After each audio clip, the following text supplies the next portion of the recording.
Chapter 895. Arriving at the periphery of the Southwest War Zone by the Empire's transport aircraft, he hitched a ride to the town that was under continuous artillery fire.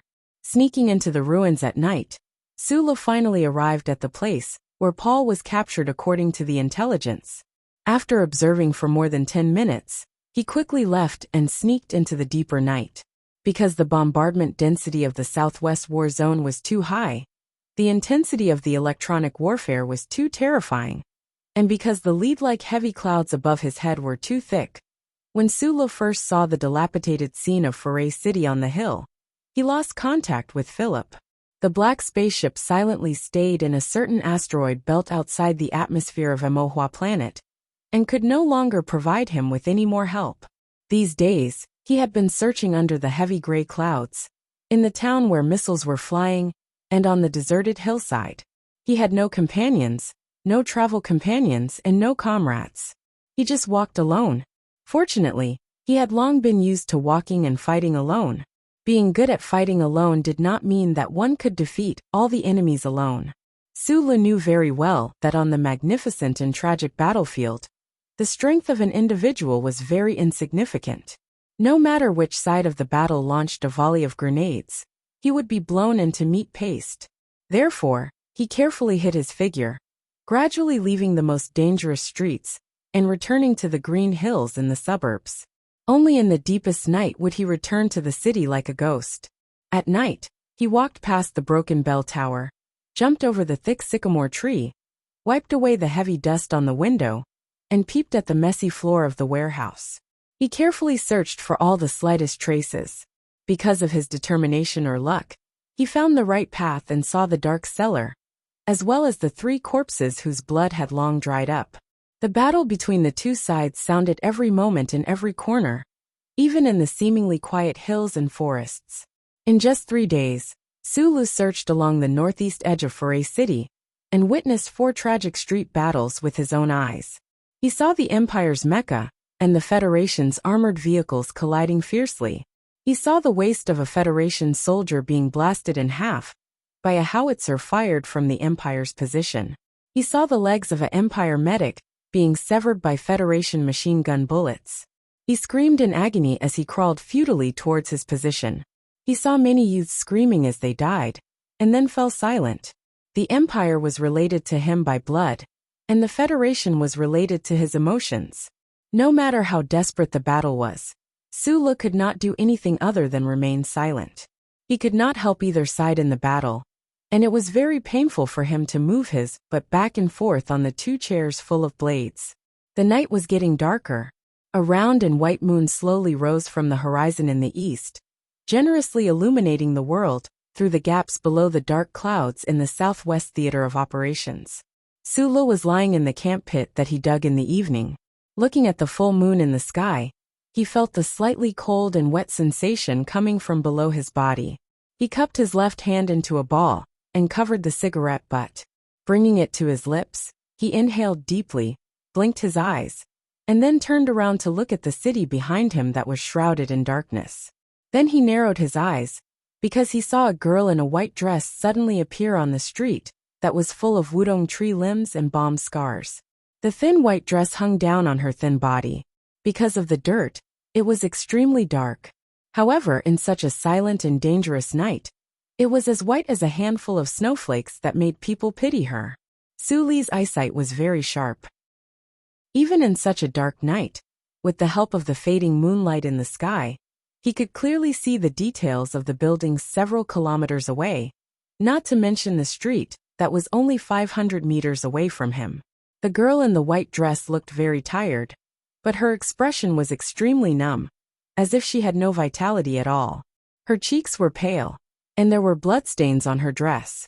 It was unknown where she was wounded. Sula narrowed his eyes.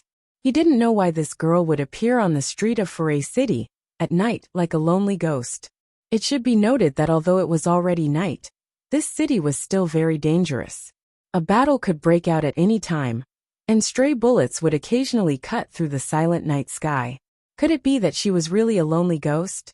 Seeing the girl in the white dress walking toward the corner of the street in a daze, Sulu narrowed his eyes even more. During the day, he had confirmed that there was a troop of soldiers of the Empire stationed at the end of the street.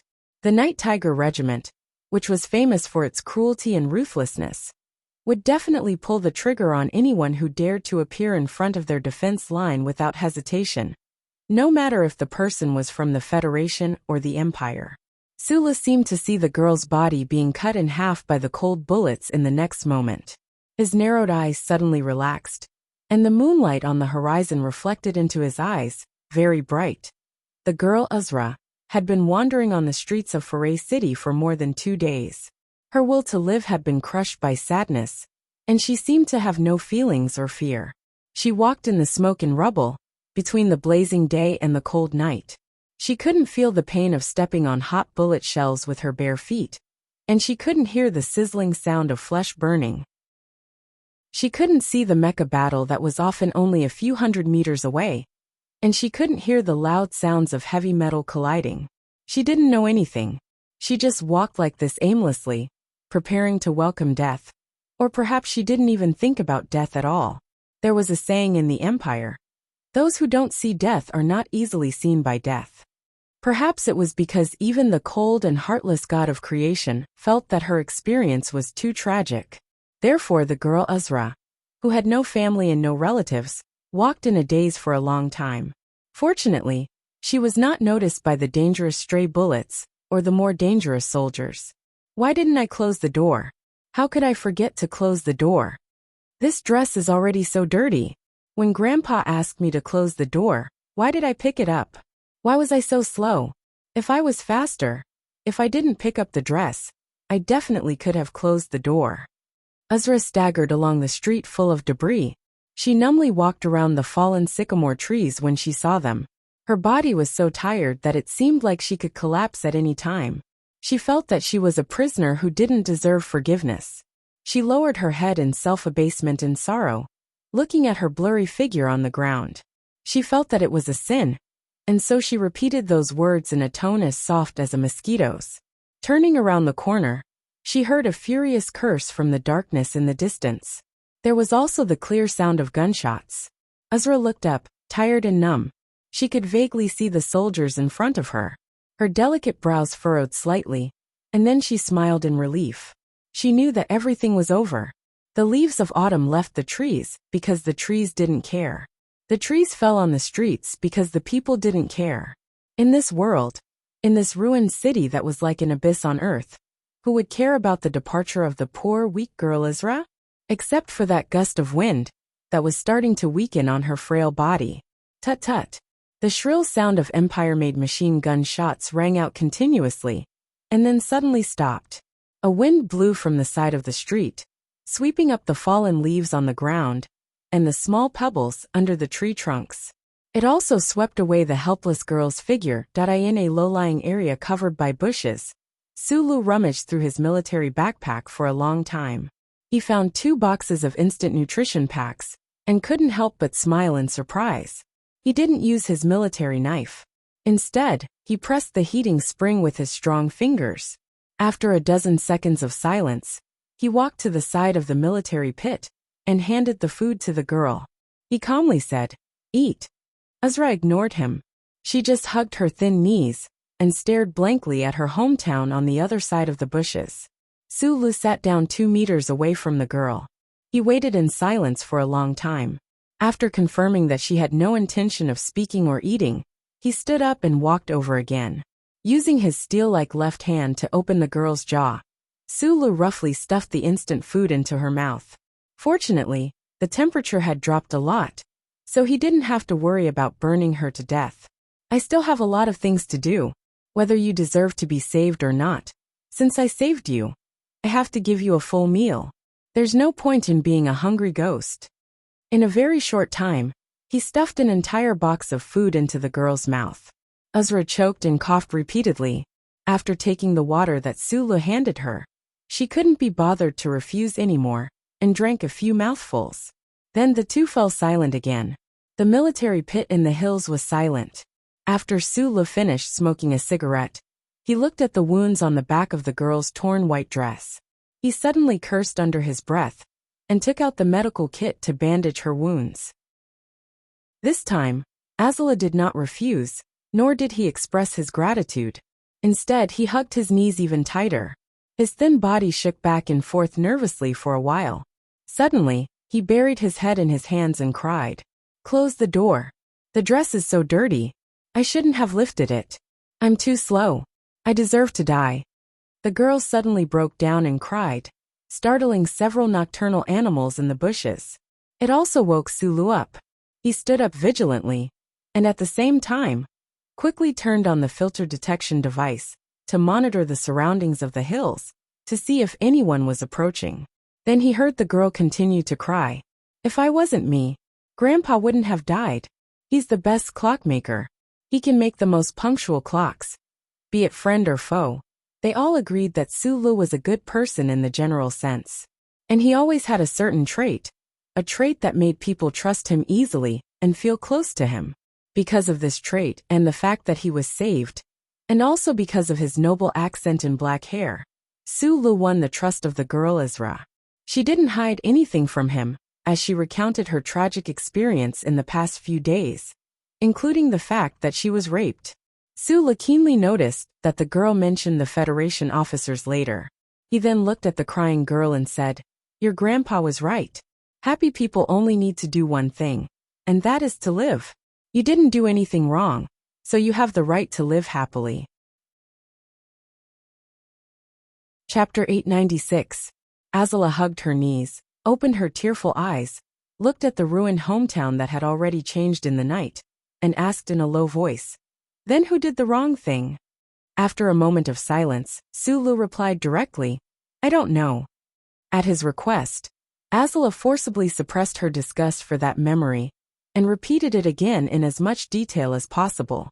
After hearing the girl's description of the burly Federation officer, he frowned, pulled out a photo from his watch many years ago, and asked, "Xionglinquan, are you sure this is the pronunciation? Then take a look, is it this person?" Azula was startled by the light screen that popped up on his watch.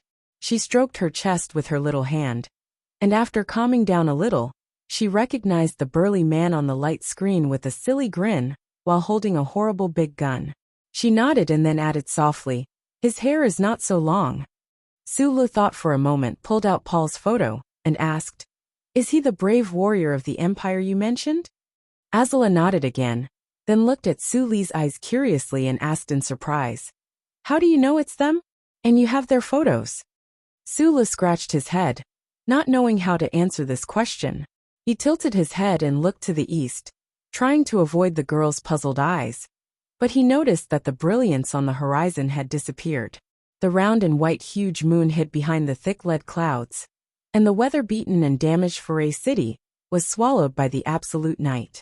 Sulu narrowed his eyes and looked at the thick clouds above his head that seemed to be dripping wet, but it never rained.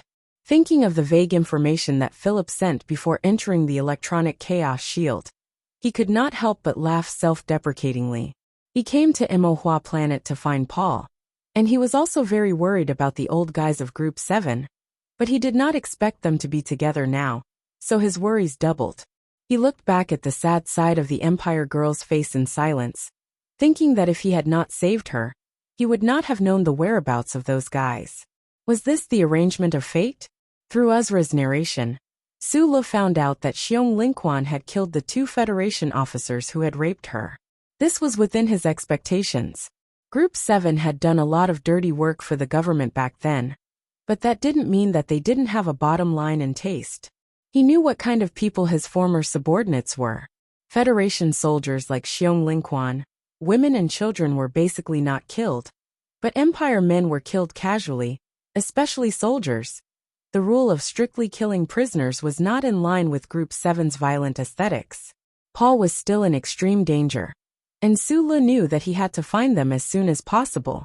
He pulled out the night military map and found the location where Xionglinquan and others last appeared 3 days ago.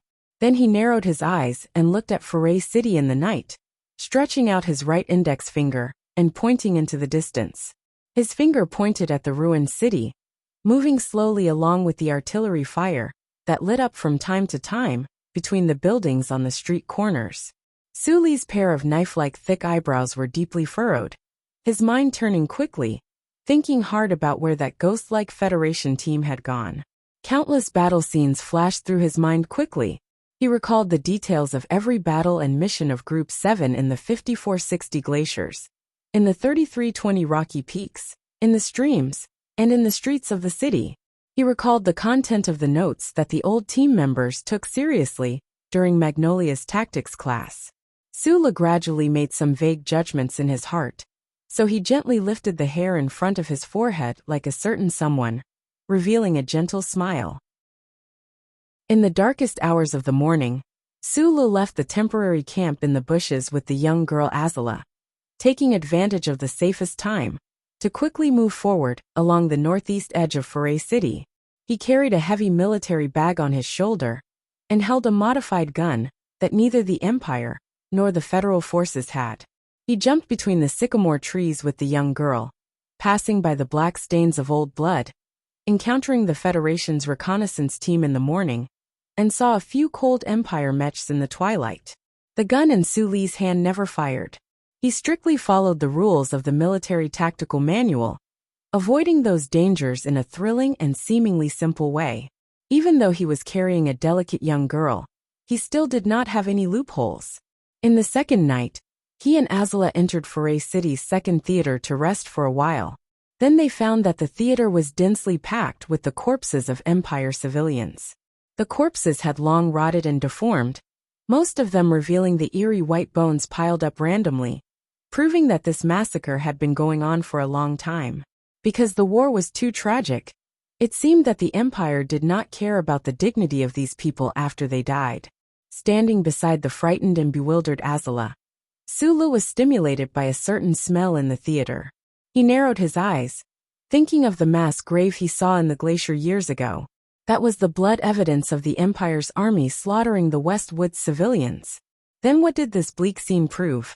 That year, when the officer named Arthur refused to carry out the massacre and was shot to death, did any of the Federal forces who opened fire in the theater stand up for him? Looking at the rotting corpses, Sulu was silent for a long time.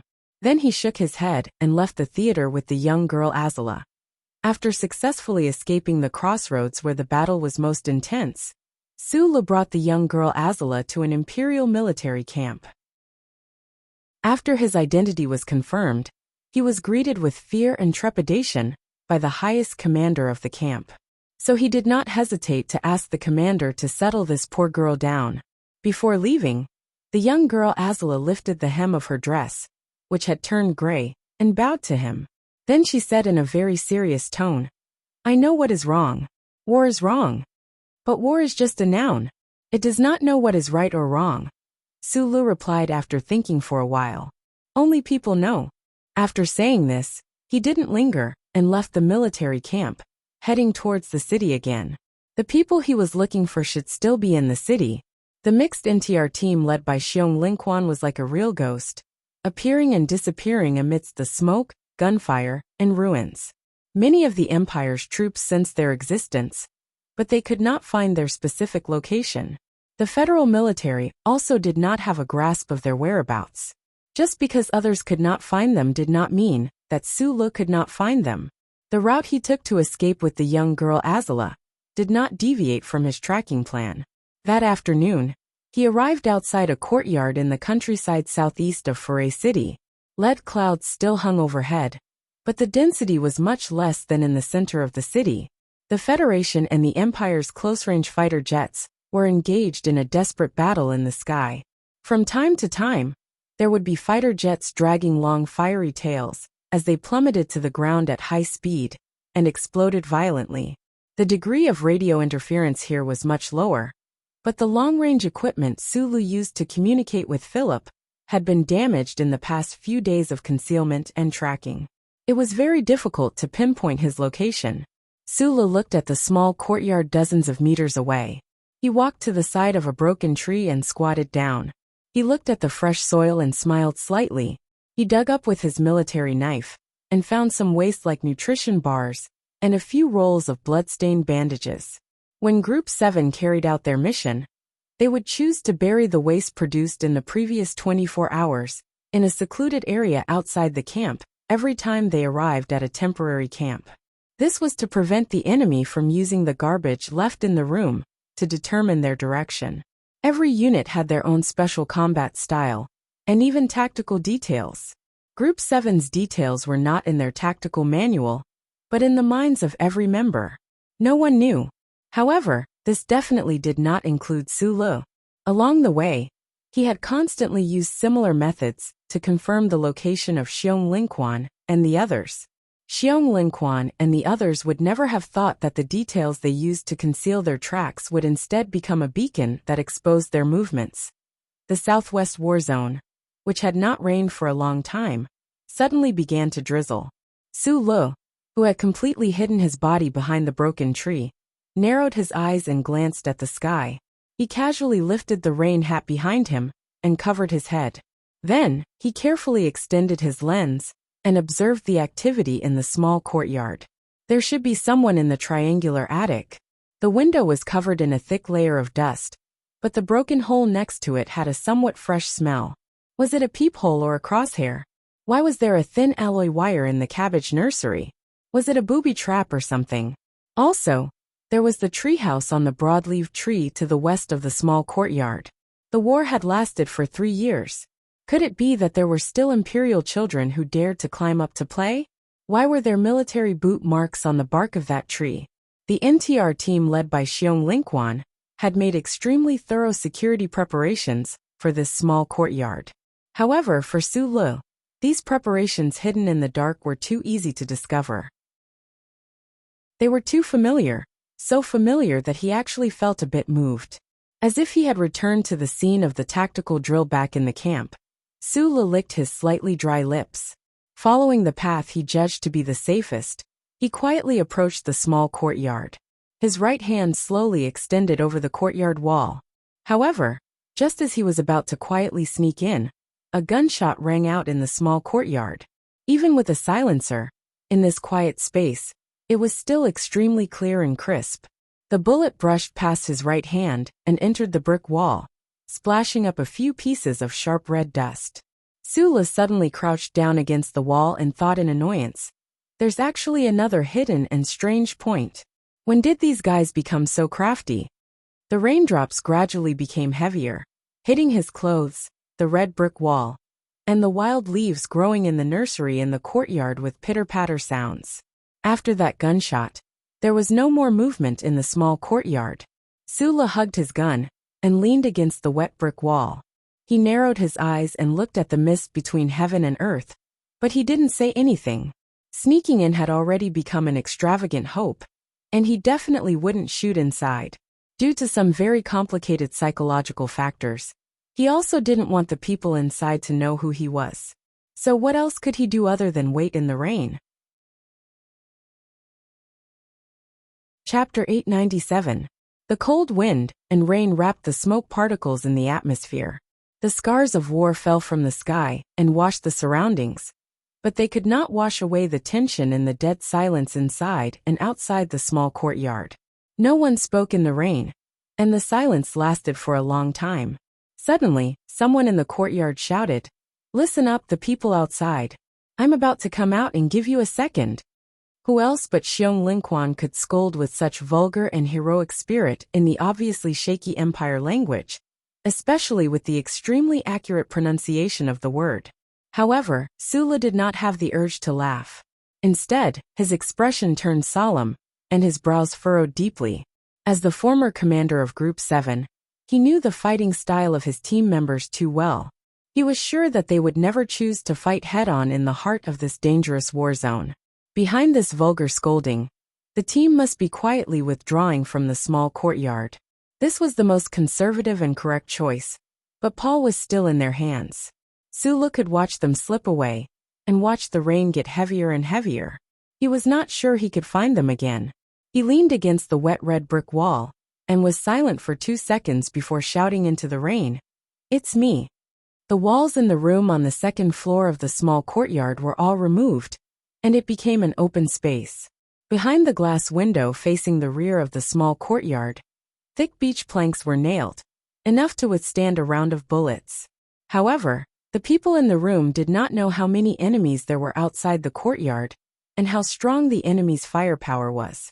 Under the muzzle of a Federation soldier, 2 Empire prisoners were struggling to lift a stretcher, preparing to be the first to evacuate. 6 lightly wounded people were organizing their equipment. The 4 people led by Xiong Lingquan were holding heavy firearms and vigilantly staring at a certain part of the red courtyard wall, the place where the hand had just grabbed. At this moment, they heard the person outside the courtyard shout 2 words. Those 2 words clearly penetrated the sound of the wind and rain and entered their ears. No one would announce themselves like this. Is it me? Who am I? Who the fuck are you? What is your name? Where did you come from? Where are you going? These were not philosophical questions but practical questions. However, at least 6 people understood these 2 words. To be precise, they recognized that this voice came from the vocal cords of some guy who had been ravaged by 37 brand cigarettes. They were once members of Group 7 of that hero, so they recognized that the other party was that former hero. The room was silent for a few seconds. Yes, boss, one of the team members shouted out in shock. Then, he subconsciously put down his gun and cheerfully stood on his tiptoes. Through the wooden planks, he shouted at the courtyard wall in the rain. Boss, it's you? I'll have someone turn off the thunder immediately. After saying this, the other team member very naturally prepared to turn off the electric switch of the explosives. The first team member who spoke first slung the gun over his shoulder and excitedly rushed to the stairs. When this team member walked past Xiong Lingquan slapped the back of his head and roared. Are you an idiot? This roar and this slap woke up those excited members who were preparing to rendezvous with Su Le. Only then did they remember that their boss was an Empire citizen. After being separated for 3 years, the reunion in the rainy courtyard had been too sudden, so the members had completely forgotten about this matter. They had been blinded by excitement and joy, and now that they had woken up, their expressions became extremely complicated. They looked at each other's faces, not knowing what to do next. Fuck, how could I forget that he's an Empire citizen? Fuck me too. You forgot that boss is also the Empire's crown prince. Fuck me too. I was just thinking about boss coming back. How could I remember these stupid things? Fuck me too. I was thinking that with boss here, we could escape no matter what. I was so surprised that I fainted. Xiong Lingquan coldly looked at the team members, his cold gaze forcing them to shut up. Only then did he fiercely wipe his palms on the side of his pants, silently cursing the word fuck, hiding the embarrassment on his face. In fact, when he heard the word fuck coming from outside the courtyard wall, his first reaction was to rush out and see if that guy had lost an arm or a leg, and if that pair of eyes were still so small. Was he alive?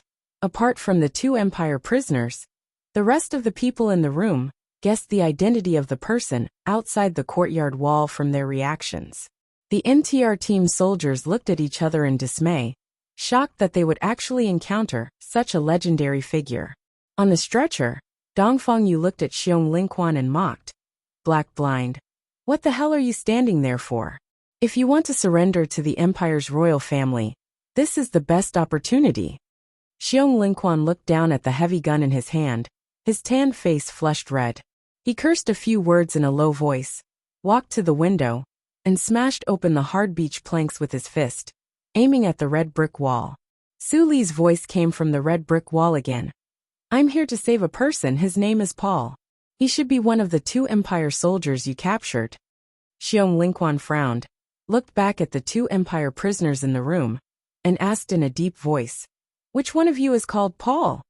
The bright-eyed Empire prisoner, who had been particularly bold along the way, raised his hand. He was Aunt Susan's only son, Paul. After being captured for nearly 2 months, Paul had long been prepared to die at any time. The reason why he had been following this Federation team, and not choosing more risky actions, was that he needed an opportunity to die together with them. However, the Federal forces were too strong, and he had never found such an opportunity. Paul was somewhat baffled by the change in the situation at this time. He remembered that day in the cellar.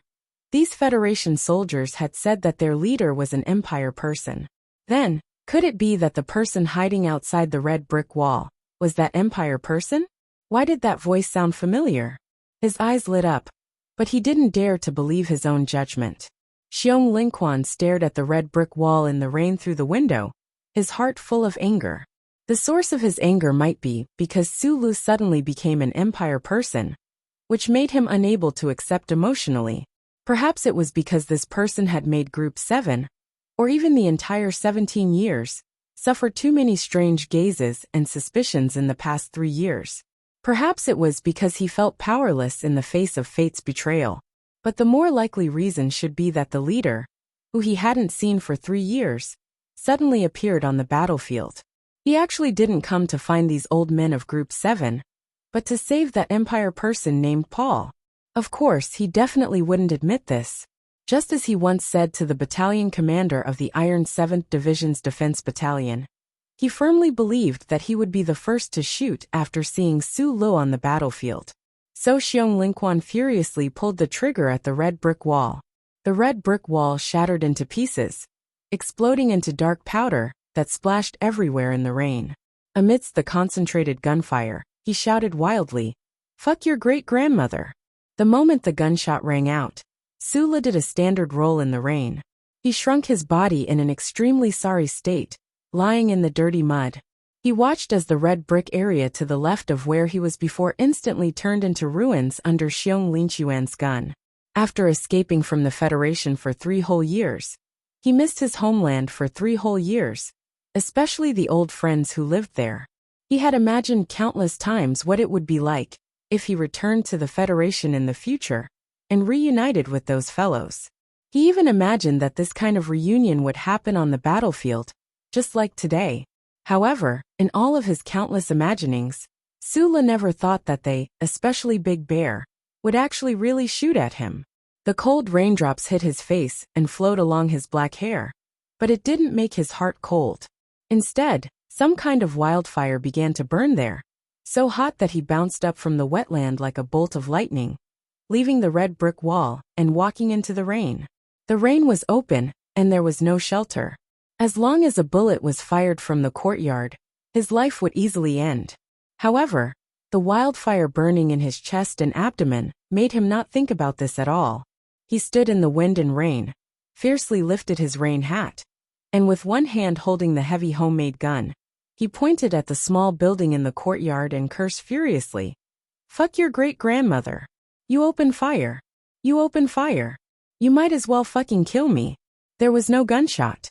Xiong Lingquan, who was next to the window, stared at the guy who was in a rage in the rain, as if he was looking at a ghost. His index finger was firmly on the trigger, and he didn't dare to move at all. He was shocked to think that after not seeing each other for 3 years, the boss was still so fucking gutsy when he went crazy. Su Li's figure appeared on the monitoring screen in the room. Paul looked at the furious face washed by the rain in shock. He didn't know where the courage came from, but he shouted loudly outside the window, "Brother, go quickly. Don't worry about me." Xiong Lingquan looked back in shock and glanced at the inconspicuous captive of the Empire. Then he turned back to the window and shouted at Su Lu, who was still holding the gun and cursing. "So I caught the Prince of the Empire. Do you think it's possible to let him go?" Paul was stunned. When did he become the Prince of the Empire? Xiong Lingquan shot at him. Su Lu kept repeating this sentence in his mind at this time. His anger couldn't be eliminated. Instead, it became more and more explosive. He fiercely wiped the cold rain on his face and directly rushed to the small courtyard, cursing upstairs. "If you have fucking guts, try to shoot me a few more times." He didn't choose any surprise attack method, nor did he raise his gun to try to suppress them. Just like this, with the wind and rain all over his body, he pushed open the front door of the small courtyard with a heavy gun and walked in openly. It was as if he was still the leader of Group 7 in the past. From the front door of the small courtyard to the building, who knew how many bombs and traps were set up? Su Lu didn't even look at them and just shouted, "Turn them all off."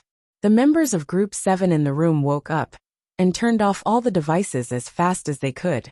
They seemed particularly flustered and panicked. Xiong Lingquan, who was next to the window, held the gun and aimed downstairs again and again. In the end, he cursed and put down the gun dejectedly. The reunion of Group 7 and Sulu at that time was so absurd. It was so fucking comedic. Chapter 898. A completely drenched Sulu pushed open the door and walked in, rainwater dripping down his sleeves. The gazes of several members of Team 7 followed the water droplets to the ground. Subconsciously, or perhaps deliberately, they did not look at his face. Because of their nervousness, or perhaps because they did not know how to face him, they did not dare to raise their eyes. The atmosphere in the room was very strange. There was some nervousness, but it was not the nervousness of a life and death battle. There was some suffocation, but it was not the suffocation of a firebomb. Instead, it was the suffocation of a naked man on a sunny island rushing down a cliff to see who was faster. Sulu wiped the rainwater off his face. Looking at the people in the room, he paused for a moment. He put his right hand into his shirt pocket, as if he wanted to take something out. The members of NTR in the room suddenly became nervous. Their feelings were completely different from those of Team 7. To them, the man who had broken into the small courtyard through the wind and rain was a legendary figure, and an extremely dangerous figure. More importantly, the other party was a person of the Empire. They subconsciously tightened their grip on the guns in their hands, ready to raise their aim and shoot at any moment. Seeing this scene, the members of Team 7 reacted purely subconsciously. They quickly moved the muzzles of their guns, aiming at the floor in front of their feet to suppress him. Don't be nervous. Sulu noticed the situation in the room. He directly threw the gun in his hand to the ground. When he took out his hand from his shirt pocket, there was an extra wet cigarette case. Brother Chua, Juzi Mountain Pow. He looked at the few familiar subordinates and called out their names with an uncontrollable emotion. Then, he took out the dry cigarettes from the cigarette case and handed them out one by one. He did not even miss out on those NTR members, who were nervously holding their guns. Those Federation soldiers who did not have Team 7 background felt their scalps go numb when they saw the cigarettes in front of them. They did not know what to do. After a moment of awkwardness, they hesitantly took the cigarettes. However, not a single one of them dared to light it. They still carefully held their guns with both hands, vigilantly, or perhaps perplexedly looking at the situation in the room. The members of Old 7's group didn't have any misgivings. Mountain Pow took the cigarette with a chuckle and flipped it over. His already thick bangs were now even thicker because of the dirt on his forehead. After he lit it up, he took a deep puff. However, he was choked by the spicy smoke after it got wet and started coughing. He quickly took out a blue pack of cigarettes from his trouser pocket. Holding a cigarette with both hands, he said sympathetically, "Boss, smoke this. It's a Blue Box 37. You haven't smoked in a long time, right?" Sulu was startled. He took the 37 brand cigarette that he hadn't smoked for a long time. Looking at the swaying thick black hair in front of him, he thought of the young master who had forced this smoking habit into the 7th group. He also thought of the past of more than 100 men on the battlefield many years ago. Just like Brother Sao and Bede, Sean Pao was also one of the new members of Unit 8384 who joined Group 7. His father was a famous lawyer, and his family was extremely well off. Sula still remembered that after a certain devilish training, this kid hid in the grass and cried. Like a wronged boy, he complained that the conditions in the military camp were too bad. Even his cigarettes could only be smoked cheap goods like the Blue Box 37. He lit the cigarette, narrowed his eyes, and took a deep breath. With a self-deprecating and nostalgic sigh, he said, "It's been many years since someone called me boss." Hearing this, the expressions of the members became somewhat complicated. They once again thought of the identity of the man in front of them. They thought of the revelation of their identities that shocked the entire Federation. They suddenly realized that there were some problems with their behavior. They didn't have the attitude that soldiers of the Federation should have. But this really couldn't be helped. Mountain Pow frowned. He was sure that he couldn't treat the boss as an enemy. Thus, he looked at the people in the room and chuckled. He lit the military fire lighter in his hand and smiled as he moved in front of the NTR members to light their cigarettes for them. A dozen men lit their cigarettes and stood in place, sucking hard. The swirling smoke quickly spread out.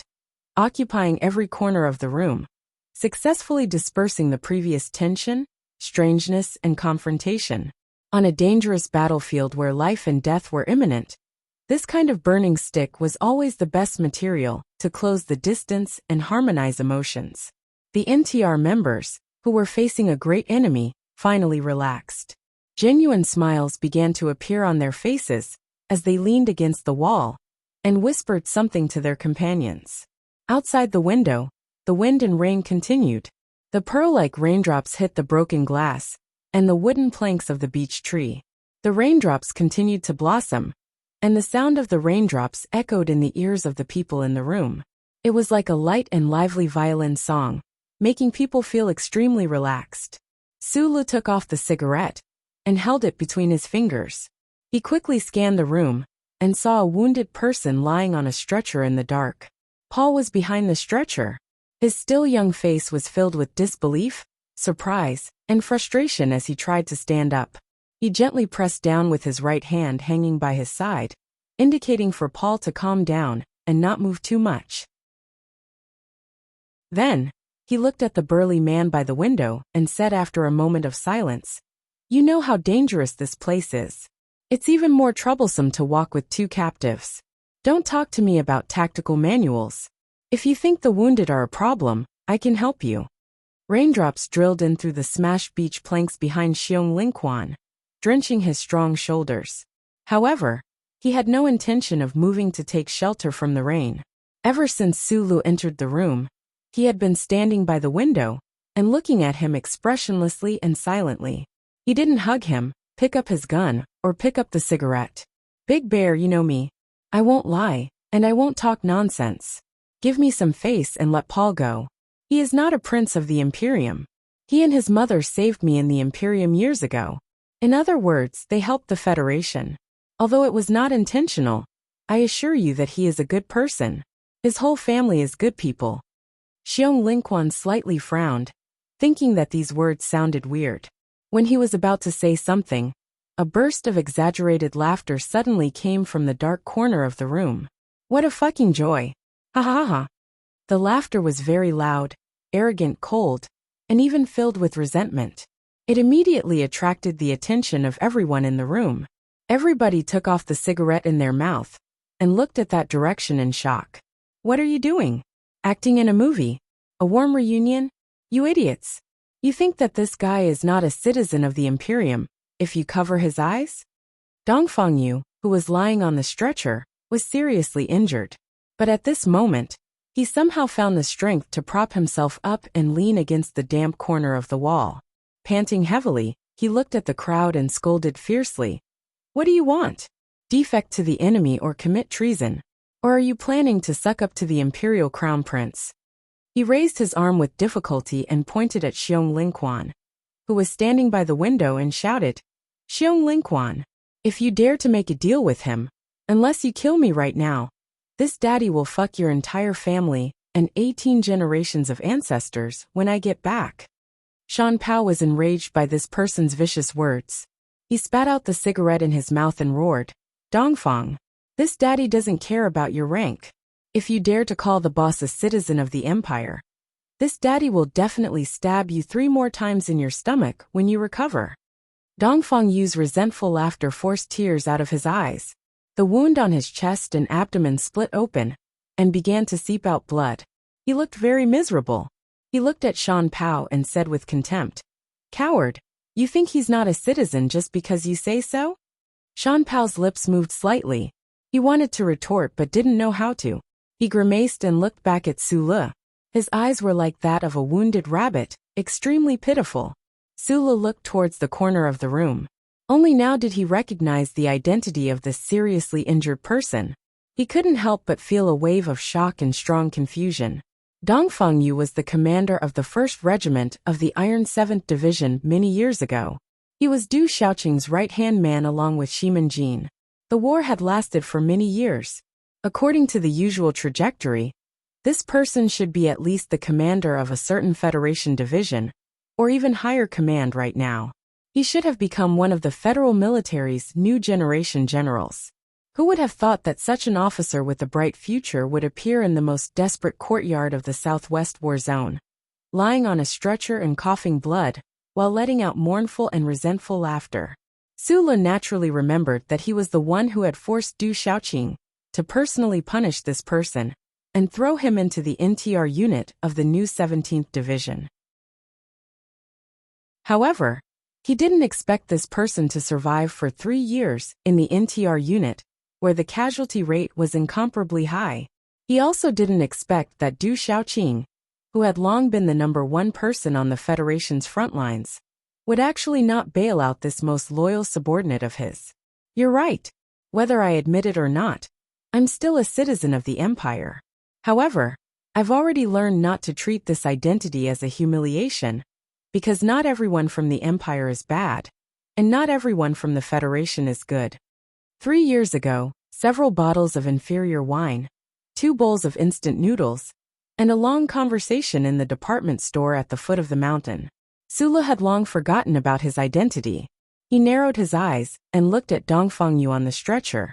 For example, someone from the Federation like you is actually shameless enough to shoot a comrade in the back on the battlefield.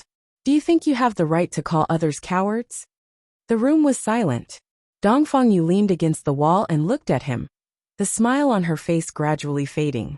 After a moment of silence, she coldly replied, I don't want to explain anything about what happened back then. Even during these years in NTR, I've never hidden my disgust for that piece of shit Team 7. For bandits like you, even if all of you die, I won't show any sympathy. But I paid the price. Dongfang Yu lowered her head and looked at the blood seeping out of the bandage on her abdomen. She said, I've been in NTR for 3 whole years. How long have the other people in this room been in NTR? Who on Emohua planet has killed more enemies than me? According to my military achievements, I could have walked out of NTR with my chest held high a long time ago. However, I'm not leaving. I'm going to stay in NTR until I die. Why?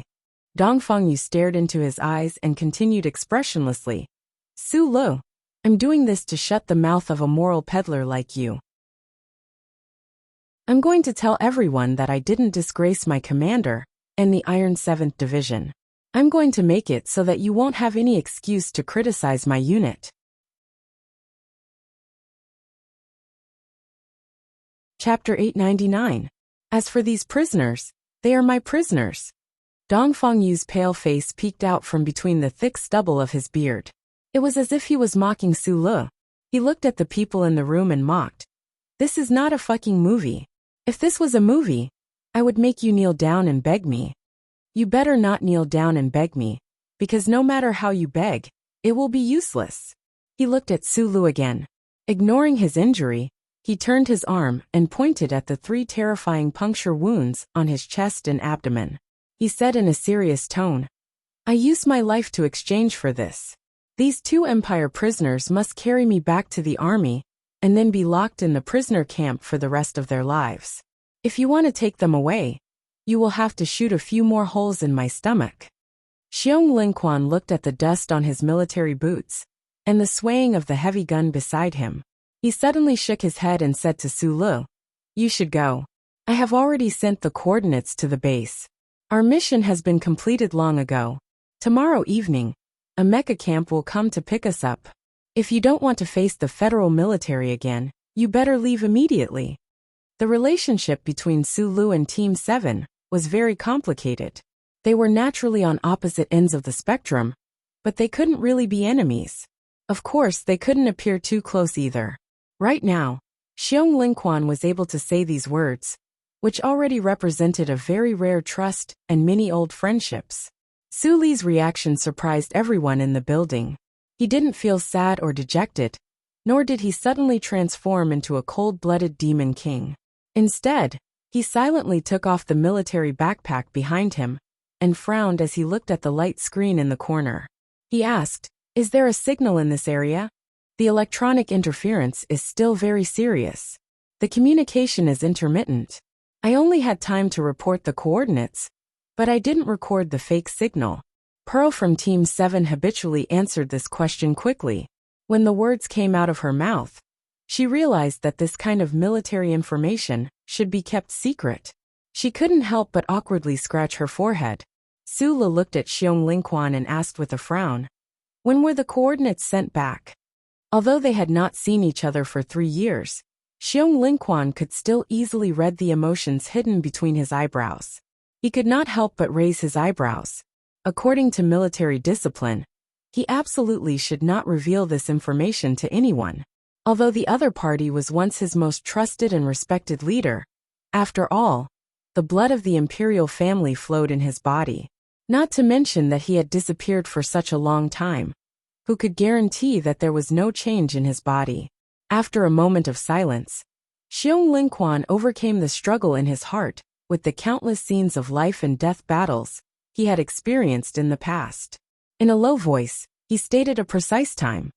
Before we entered the range of the Southwest Theater of Operations electronic shielding cloud, I did some intelligence filtering calculations and felt that there were some problems. Your team of NTRs has been lurking in Fiji for so long, and the military has been ignoring them. Unfortunately, the frequency of appearing in the information stream during that period of time was too high. Sula looked at Xiong Lingquan and said, "I feel a little strange. Originally, I wanted to suggest that you guys make contact with the ground forces first, and not directly contact the staff of the base at the rear. But since you've already sent back the coordinates, I can only suggest that you guys evacuate this small courtyard immediately." "Why?" Xiong Lingquan asked with a frown. "Feeling," Sula replied. "I don't have any evidence or intelligence details, but I feel a little strange.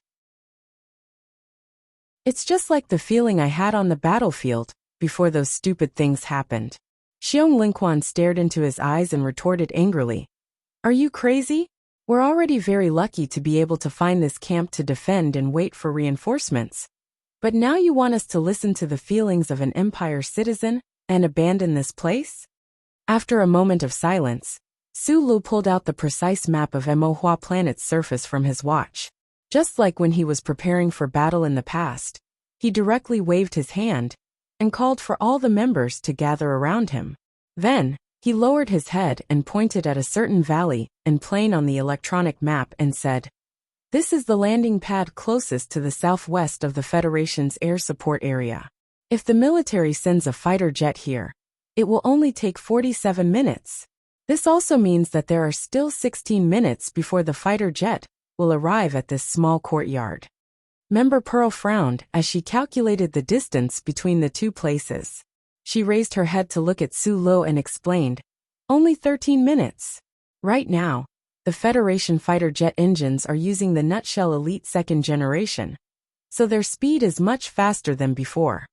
Then he chuckled and added, "I heard it's Shang Qiu's project." Sula smiled and ignored his teasing. He looked at Xiong Lingquan and said, 13 minutes.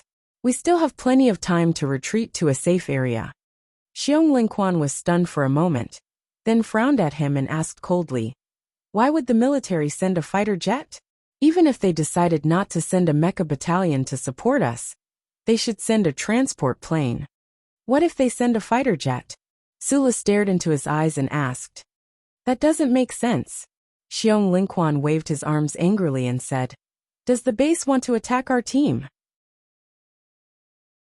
I know you've always thought that the upper echelons of the Federation are all fucking schemers. And I also admit that those people are fucking schemers. But don't forget that this is the front line. This is planet Emohua. This is not the capital. We are at war."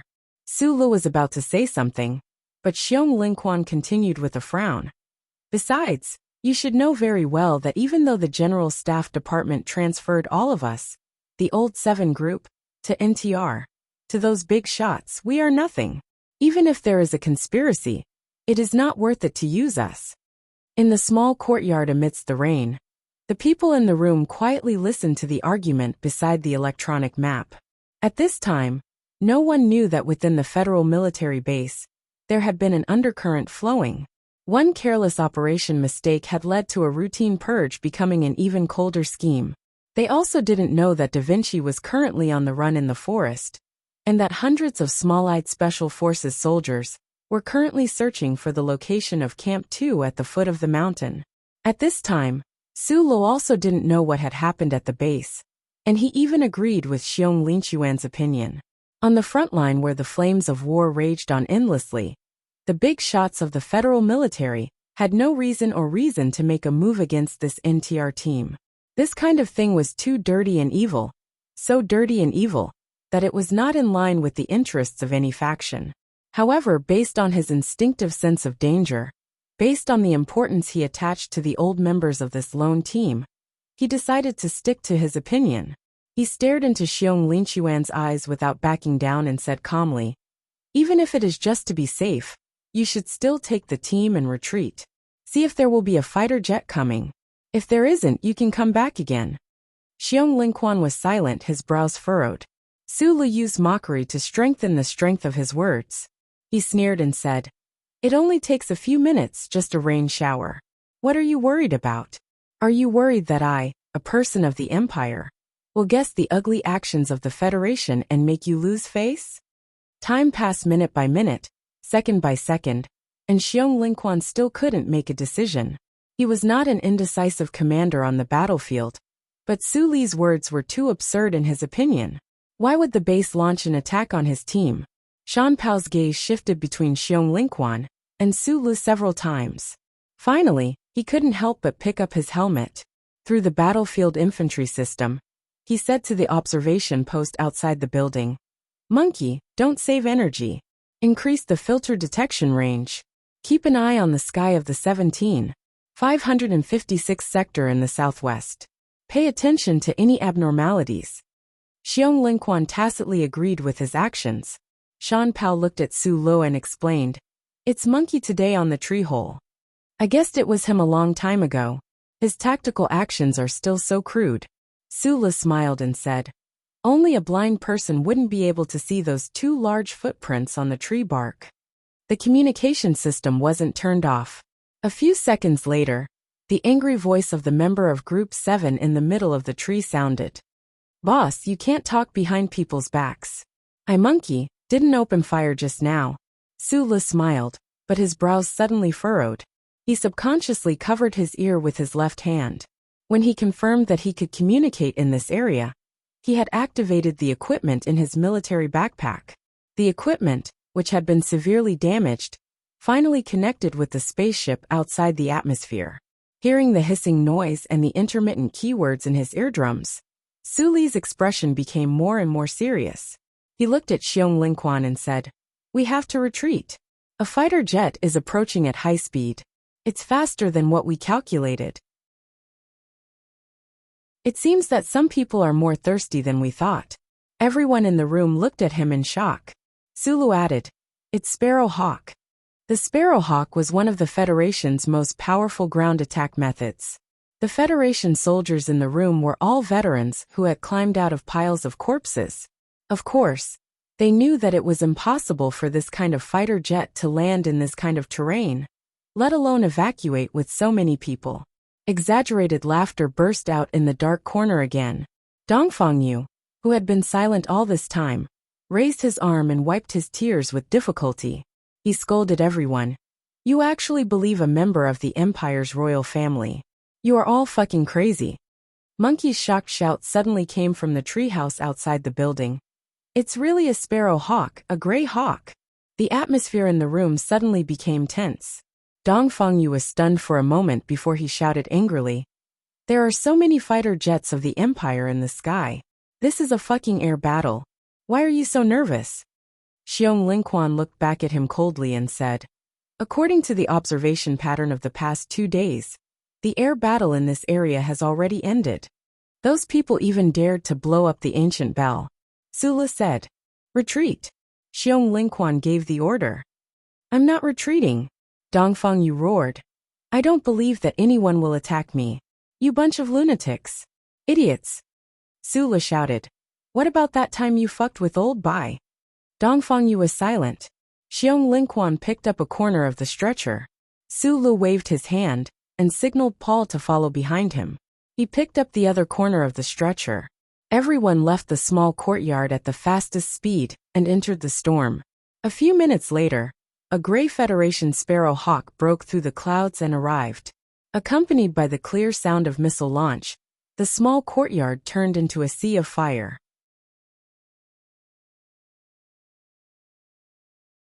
Chapter 900. The gray streamlined Federation fighter jet roared through the airspace above the small courtyard, tearing apart countless raindrops. It completed a graceful somersault high in the sky and flew away at a high speed, like a gray hawk tearing through the clouds. Because it was deep in the intersection area of the Southwest Theater of Operations, the Gray Hawk fighter jet did not return after it left, and there was no routine confirmation of the results. In fact, all 6 ground-to-ground missiles under the wings had hit the small courtyard. What else was there to confirm? The vegetable leaves that were moistened by the raindrops instantly dried up, and then turned into ashes. The small building collapsed, and was immediately blown into countless whistling pieces of debris. The red brick wall on the periphery was also shaken by the tremendous force of the explosion to the soft mud ground, as soft as a biscuit that had been soaked in water, confirming the terrifying effect of the previous attack. Within the range of hundreds of square meters, probably even the voles underground were all dead. In the dense mountain forest hundreds of meters behind the small courtyard, everyone was crouching behind the wet green hill, staring at the burning ruins of the small courtyard with their eyes wide open. Feeling the hot airflow that was still hot even though it was so far away, they couldn't help but change their expressions dramatically. They were collectively silent for a long time. Someone broke the suffocating atmosphere at this time and murmured, "Mixed with 2 graphite fiber bundle incendiary bombs. So fucking ruthless." On the stretcher behind the crowd, Dongfeng Yu pressed the soil under the mud with her right hand, and barely propped up her body. Her eyes became a little hollow, but she still struggled to curse in a low voice. "Don't believe that Empire man. This must be a mistake. Yes, it must be a mistake." Except for Paul, and the other captive of the Imperium, who exchanged a mocking smile. None of the soldiers of the Federation, who were still in shock, paid any attention to Dongfeng Yu. Nor were they in the mood to argue with him. Facts spoke louder than words, and cold facts spoke louder than any trust. Sulu took off the leaf on his face, and frowned slightly. He found that the equipment in the military backpack did not respond, which meant that the connection with the spaceship outside the atmosphere was cut off again.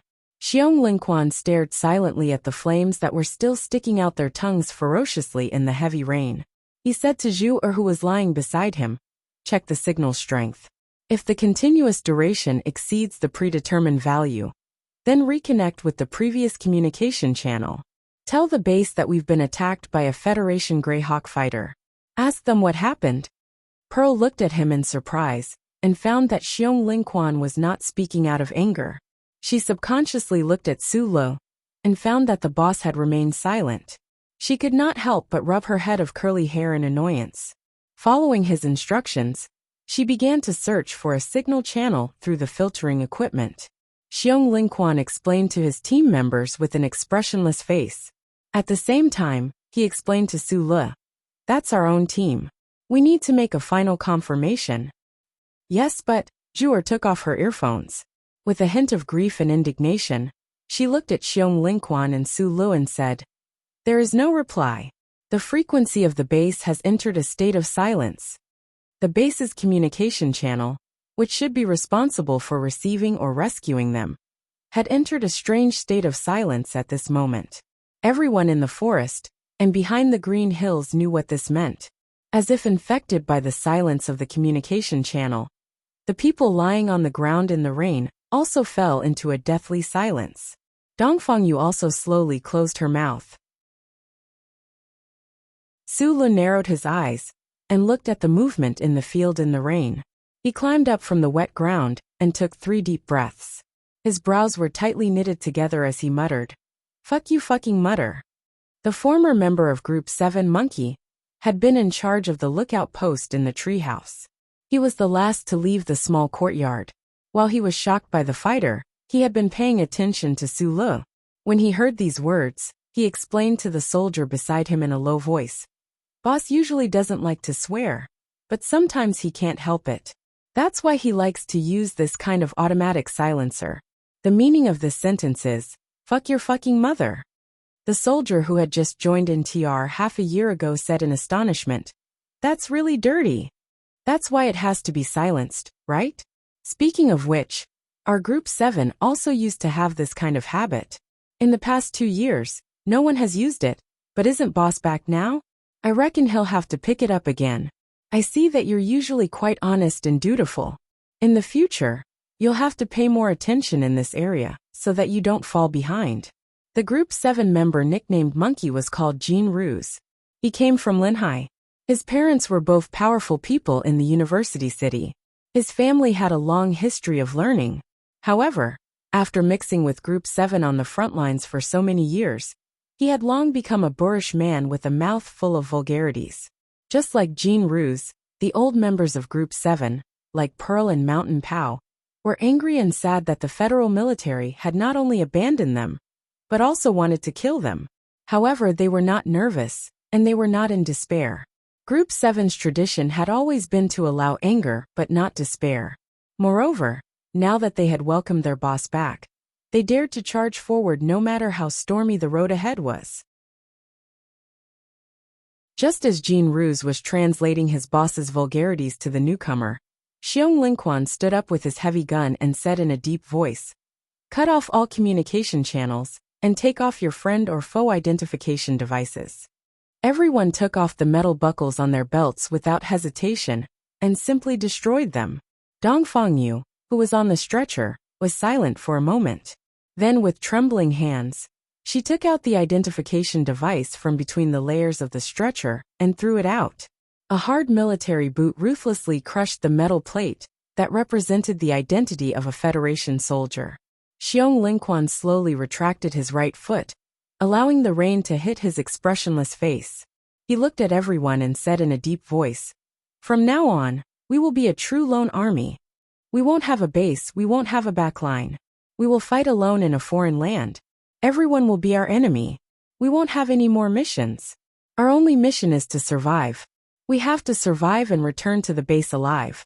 No, we have to return to the Federation alive. We have to expose this ridiculous matter. We have to stab those big shots who ordered the fighter jets to bomb us until they bleed. Then we'll rip off their balls. This is my order." The soldiers in the rain stood upright. Whether it was the members of the first 7 groups or the veterans of NTR, they were expressionless, silent, and determined.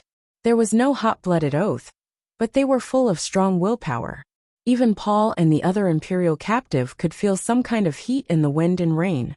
Su Le leaned against a green tree and looked at Xiong Lingquan's burly figure in the rain. He couldn't help but show a trace of emotion. The reckless and combative subordinate had now grown into an excellent commander. However, he had to interrupt the other party's beautiful battle mobilization and said, "The Federation's follow-up reaction won't be so fast. The second wave of attacks shouldn't come soon, but I think the previous explosion was not small. There should be Imperial troops coming to see, so let's go." Xiong Lingquan looked back at him. After a moment of silence, he suddenly asked, "Boss, where are we going?" Finally hearing the long-lost title from his mouth, Su Le was dazed for a moment. He scratched his wet hair with a smile and replied softly, "If you are not afraid of being sold by us, then I suggest you go to the place with the most people in the Empire first." The soldiers in the rain all laughed that in the evening, the lone army made of 6 lightly wounded soldiers, 1 heavily wounded soldier on a stretcher, 5 healthy soldiers of the Federation, 2 captives of the Imperium, and a certain prince of the Imperium reached a forsaken graphite mine under the cover of the dusk and the rain. Su Le was very familiar with this abandoned mine pit, and was very good at using this terrain to fight. After a brief discussion, the team chose this place as a temporary camp for the night. An observation post was arranged in the valley behind the side. Su Le carried the modified gun and vigilantly patrolled around. After confirming that the camp was temporarily safe, he relaxed a little and returned to the dark tunnel. He finally had a chance to talk to Paul. The joy of reuniting after a long time, and Paul's doubts and shock about his identity, did not need to be described too much. Su Le did not tell him the bad news that Aunt Susan was seriously ill. He just smiled and comforted the young man. He would definitely let him leave this terrifying planet alive. Paul was a little weak after being held captive for 2 months. He gradually fell asleep in excitement, nervousness, and confusion. Sula quietly looked at his still young face, zipped up his sleeping bag and walked out. It had been raining for a whole day, but the clouds in the sky were still as heavy as lead clouds. Countless electron turbulences were rolling and struggling in those clouds.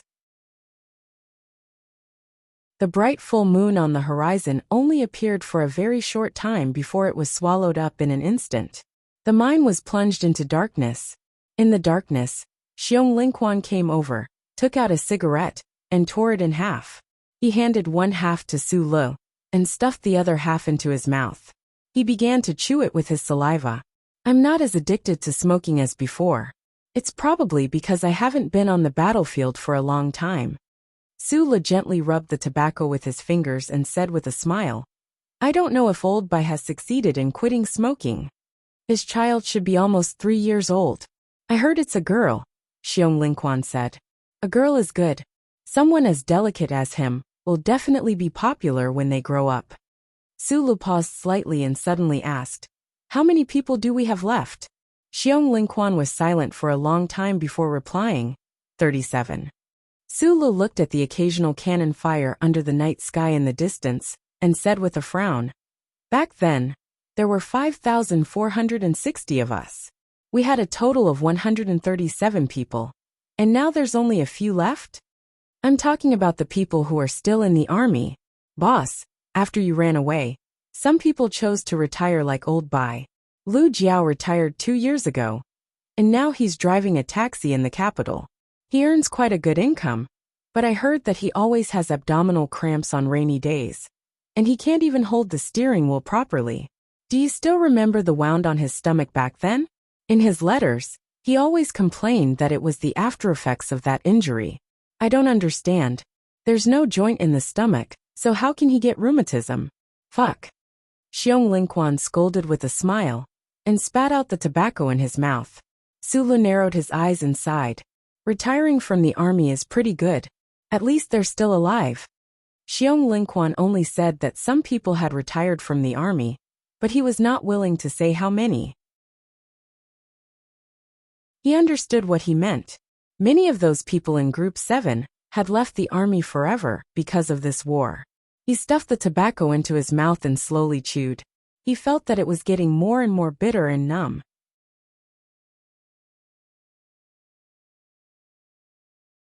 Chapter 901. Death was the eternal main theme of war. The screams of being shot, and the cries of discovering one's disability, were just background noises. As for words like sacrifice and dedication, they were just unremarkable side notes. Through Xiong Linquan's narration, Su Lu learned about those who had left in the past few years of war. What was even more chilling was that, in this bloody battle in the southwest mines, of the 20 or so former Team 7 members of the 17th Division's NTR unit, less than 10 people were still alive. Why were you guys transferred to NTR? Su Lu spat out the wet tobacco in his mouth and asked with a frown, You've already been promoted to Lieutenant Colonel. At least this means that you haven't violated military discipline in the past 3 years. You said that old Gu abandoned himself and went to the cookhouse, so there's even less reason to send him to the suicide squad. It was a temporary order from the general staff before the war. For some reason, the higher-ups suddenly remembered us old Team 7 members. With a single order, they sent everyone to NTR. He Lei brought Hua Xiaoxi to the base to cause trouble once, but it didn't have any effect. We all knew that there was definitely something wrong with this matter. Thinking about the Grey Hawk fighter in the rainy sky during the day, Xiong Linquan's expression was very ugly. He continued in a low voice. But we never would have thought that just this alone wasn't enough. They actually wanted to kill us directly. There must have been a problem somewhere. Su Lu narrowed his eyes and looked over at the abandoned mines, at the cranes that were faintly discernible against the background of weak artillery fire. His voice was slightly cold as he said, But no matter what the problem was, the federal military transferred you guys to NTR. This matter is unforgivable. If this is the intention of the highest level of the military, then they don't need our forgiveness at all. Because no one can do anything to them, including you, boss.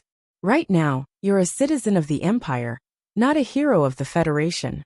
You're not the successor personally chosen by the war god, the destined commander of the 17th Division.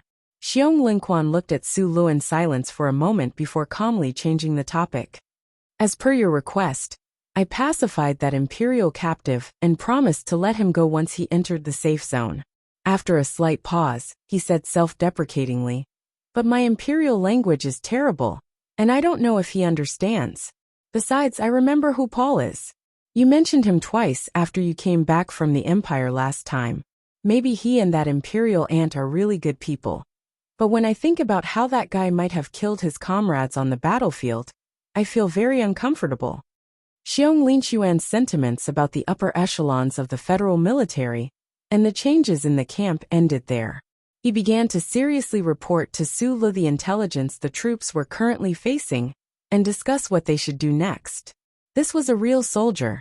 No matter what kind of unexpected situation they encountered on the battlefield, even if it was the ugliest, dirtiest, disgusting, and shameless thing, they could accept reality as quickly as possible, get used to it, and then resist it until they finally defeated it. According to the current route, we will be able to reach the outermost edge of the Southwest Theater of Operations in a dozen hours. There is no protection from the lead clouds and high-density electron turbulence.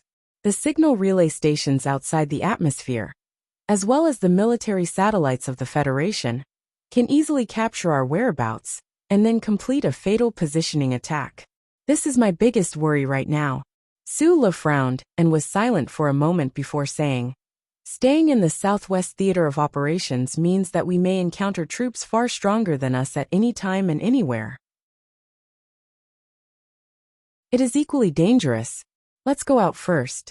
If the glory of the Charter sprinkles down, I'll find a way to deal with it." In the minds of the people of the Federation, no one could resist the glory of the Charter, even in the Imperium where the glory was dim and incomplete.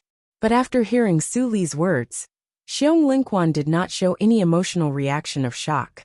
After the storm, the brawny man accepted the return of the boss from the bottom of his heart. Then, he naturally returned to the mindset of the past and firmly believed that the boss was omnipotent. A cigarette was lit in the abandoned graphite pit, vaguely emitting a faint red light. Frowning, Xiong Linquan lifted the dark curtain and looked forward. Surprisingly, he did not scold him in a low voice. On the contrary, his left hand that lifted the curtain was somewhat stiff. Su Lu glanced into the pit through the gap. In that extremely short instant when the light of the fire illuminated the walls of the pit, he saw Dongfang Yu on the stretcher. The cigarette in his mouth was slowly burning, and the middle-aged officer's white hair was tangled together, revealing his severely damaged ear. Abandoned, deceived, and hunted down. We of the 7th Division have seen too much of the dark side of the Federation in the past, so we can be a little calmer. But Dongfang Yu is different. He has been following Du Xiaoqing ever since he left the military academy, and his whole mind is filled with loyalty. Right now he should be in a very bad mood. Xiong Linquan lowered the heavy curtain and said to Su Lu in a low voice, "You should still remember that his ear was cut off by Old Bai with a knife. Now that he's disabled, he can't really listen to human speech. Also, he spent 3 whole years in the Abyss Division like NTR, so it's inevitable that his mentality is somewhat distorted. Don't mind his attitude during the day. I didn't think that you would speak up for Dongfang. You know that I've never had a good impression of those maniacs from the Iron 7 Division." Su Lu frowned, looked at Xiong Linquan, and said in a low voice, "His ear was cut off by Old Bai, so it's only right that he pay the price. I won't forget what he did on planet Yellow Doom just because of this. Our 7th Division only has a pair of twin brothers. Jesse died by that stupid stream in 3320 years ago. Jiawen can be said to have died by this guy's hands." Xiong Linquan was silent for a very long time. He stroked the light spikes on his head and said, "If you want to survive in this damned place on the front lines, and live with a normal mind, you have to forget too many scenes of death. This time, so many of our brothers died in the Southwest War Zone. But Monkey and the others can still smile so happily when they see you. That's why." He looked at Su Lu and said, I'm not trying to defend Dongfang or anything. I just feel that this guy has been living quite a miserable life. We've only been in NTR for less than 3 months. And we're already on the verge of going crazy. He's been here for 3 whole years. Sulu gently moved his right foot and slowly stepped on a rock. After a moment of silence, he said, "That's true. People have to look forward." At 3:30 in the morning, before leaving the abandoned graphite mine camp, this lonely Federation team held a pre-battle meeting. Everyone was clear about the dangerous situation they were in. So the main purpose of this meeting was not to unify their thoughts or mobilize them, but to simply come up with a conclusion where everyone should go. The upper echelons of the federal military wanted to eliminate them for certain reasons. So now there was a sad and indignant truth. The areas where the Empire's troops held the advantage were actually safer for these Federation soldiers. However, they could not wander around the Empire's controlled areas forever. Apart from facing the test of raising ammunition, they could also be surrounded and annihilated by the Empire's troops at any time.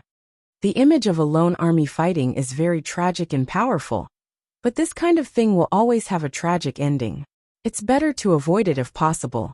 Sulu put down the canned food in his hand and passed it to Mountain Pao beside him. He looked at the people in the tunnel and said with a smile, "I suggest that we go around the Liangshan area, shake off the pursuit of the upper echelons of the military, and actively and quickly approach the ground troops of the Federation.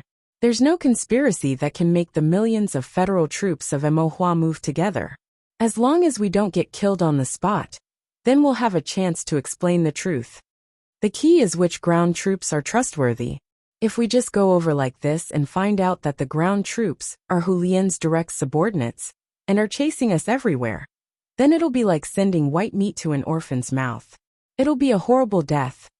The people in the tunnel used the dim light to stare at the electronic military map and began to seriously consider the direction of their breakout.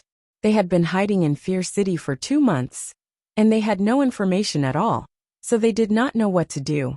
The war in the southwest has started, and the 11th Division has moved to the North Liangshan area. According to the calculations made in the past 2 months, this division is now stationed here.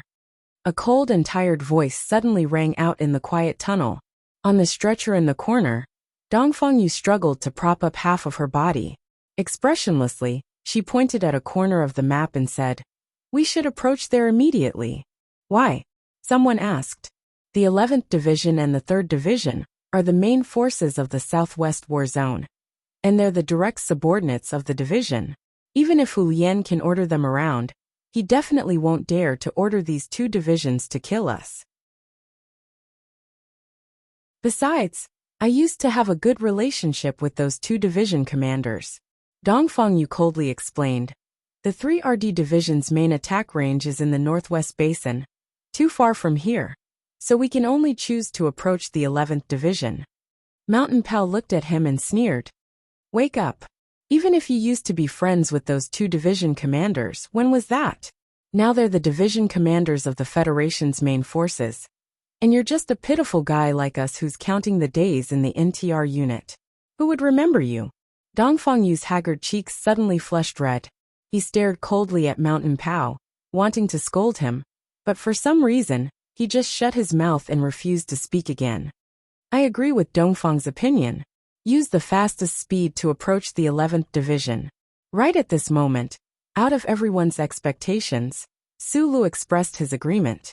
He looked at Dongfang Yu and said, "I don't think highly of your relationship with the 11th Division commanders, but I believe that the troops and officers brought by Du Xiaoqing won't all be as fucked up as you were in the past." Dongfang Yu frowned slightly and looked at him. It was rare that he did not retort.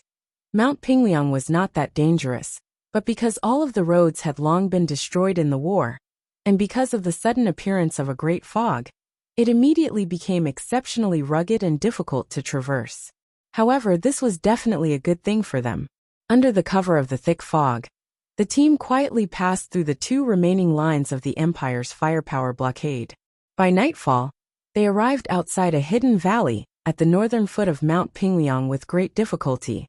Xiong Lingquan slowly lowered the binoculars in his hand and looked at the fog in the valley. He could not hide the disappointment on his face and said self-deprecatingly, "Where did those guys run off to? Could it be that they were swallowed up by this strange fog?" They had come to the simulated 11th Division's garrison area with hope, but who knew how many days ago? Du Shaoqing's direct troops had already left the northern foot of Mount Pingliang. Now they had no idea where they had gone. Su Le led a few team members into the valley to search for possible remnants of the 11th Division's supplies. However, when they returned, other than a broken communication station, they did not even manage to pick up 2 standard federal military caliber bullets. They temporarily rested in a dark and gloomy cave. The team members were so disappointed and tired that they did not have the energy to talk. Only Xiong Lingquan and Dongfang Yu noticed that Su Lu was hugging the broken communication station and fiddling with something at the entrance of the cave. The electronic shield pseudo-overflow code can still be used for half an hour.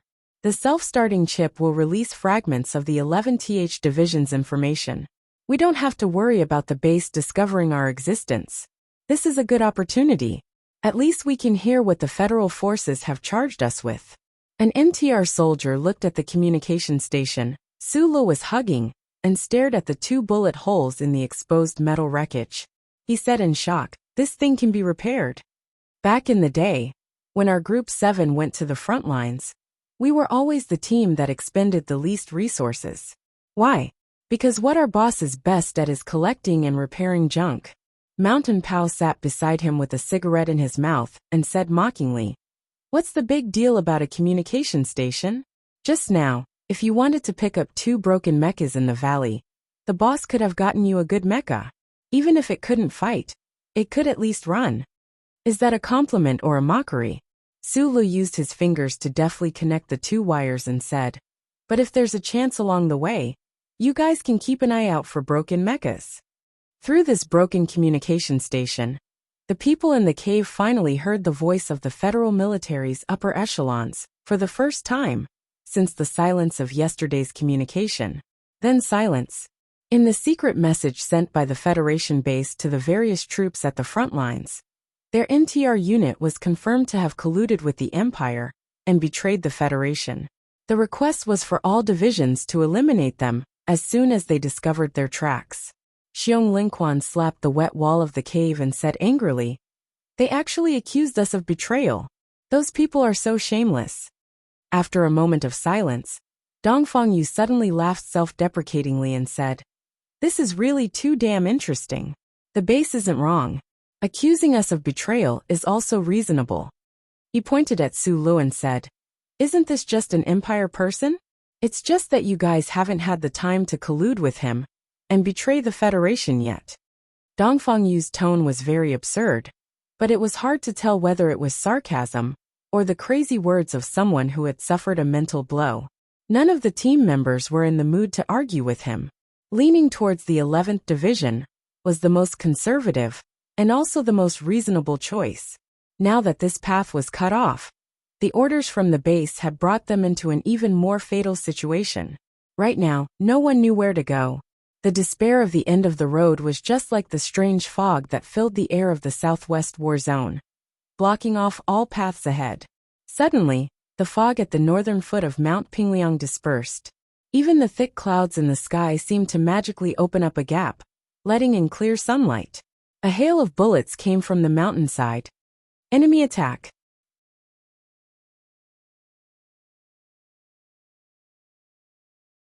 Chapter 902.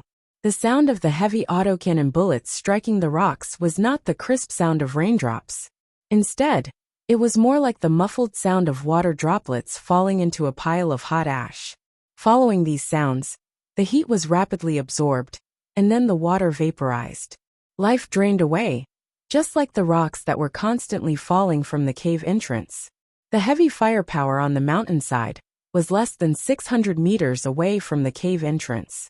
The dense rain of shrapnel terrifyingly sealed off the people's path forward. Amidst the smoke and the muffled sounds of death, the members in the cave were unable to effectively observe the enemy. Being directly turned into a land of death by the enemy, and dying such a miserable and humiliating death, was not a mistake the battle-hardened Group 7 would make. Unit NTR, which took on the most dangerous mission of the Federation's elite divisions, would also not make such a mistake. Since they had chosen the cave as their base, they had naturally made the relevant preparations. Xiong Lingquan and the other members hid behind the rocks, put on their bulletproof helmets, and waited silently and patiently amidst the rain of smoke and shrapnel. After a few seconds, a voice rang out from the Battlefield Infantry Command System. 612 meters 22. 56 meters. Sync 21. 3 degrees.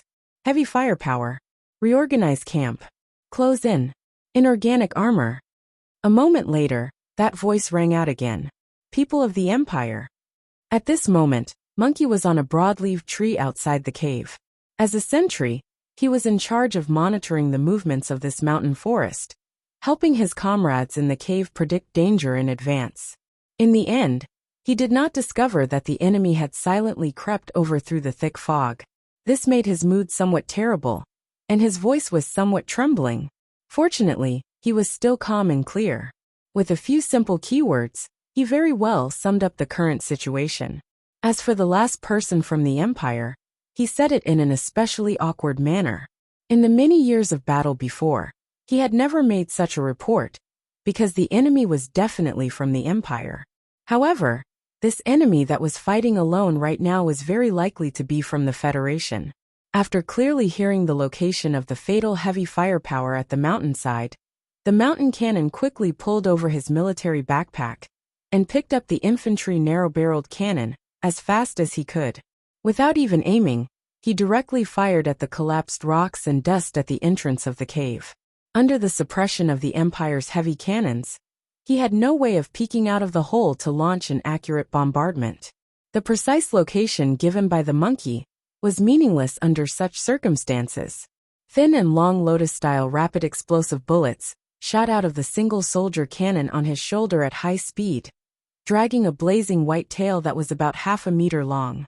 They instantly penetrated the cave and shot toward the forest. They seemed to have no target, but they could tilt upward at any moment and soar into the sky, disappearing in vain. However, almost at the same time the mountain cannon completed this aimless bombardment, Monkey, who was hiding in the broadleaf trees, quickly pressed a button on the side of the soldier's helmet.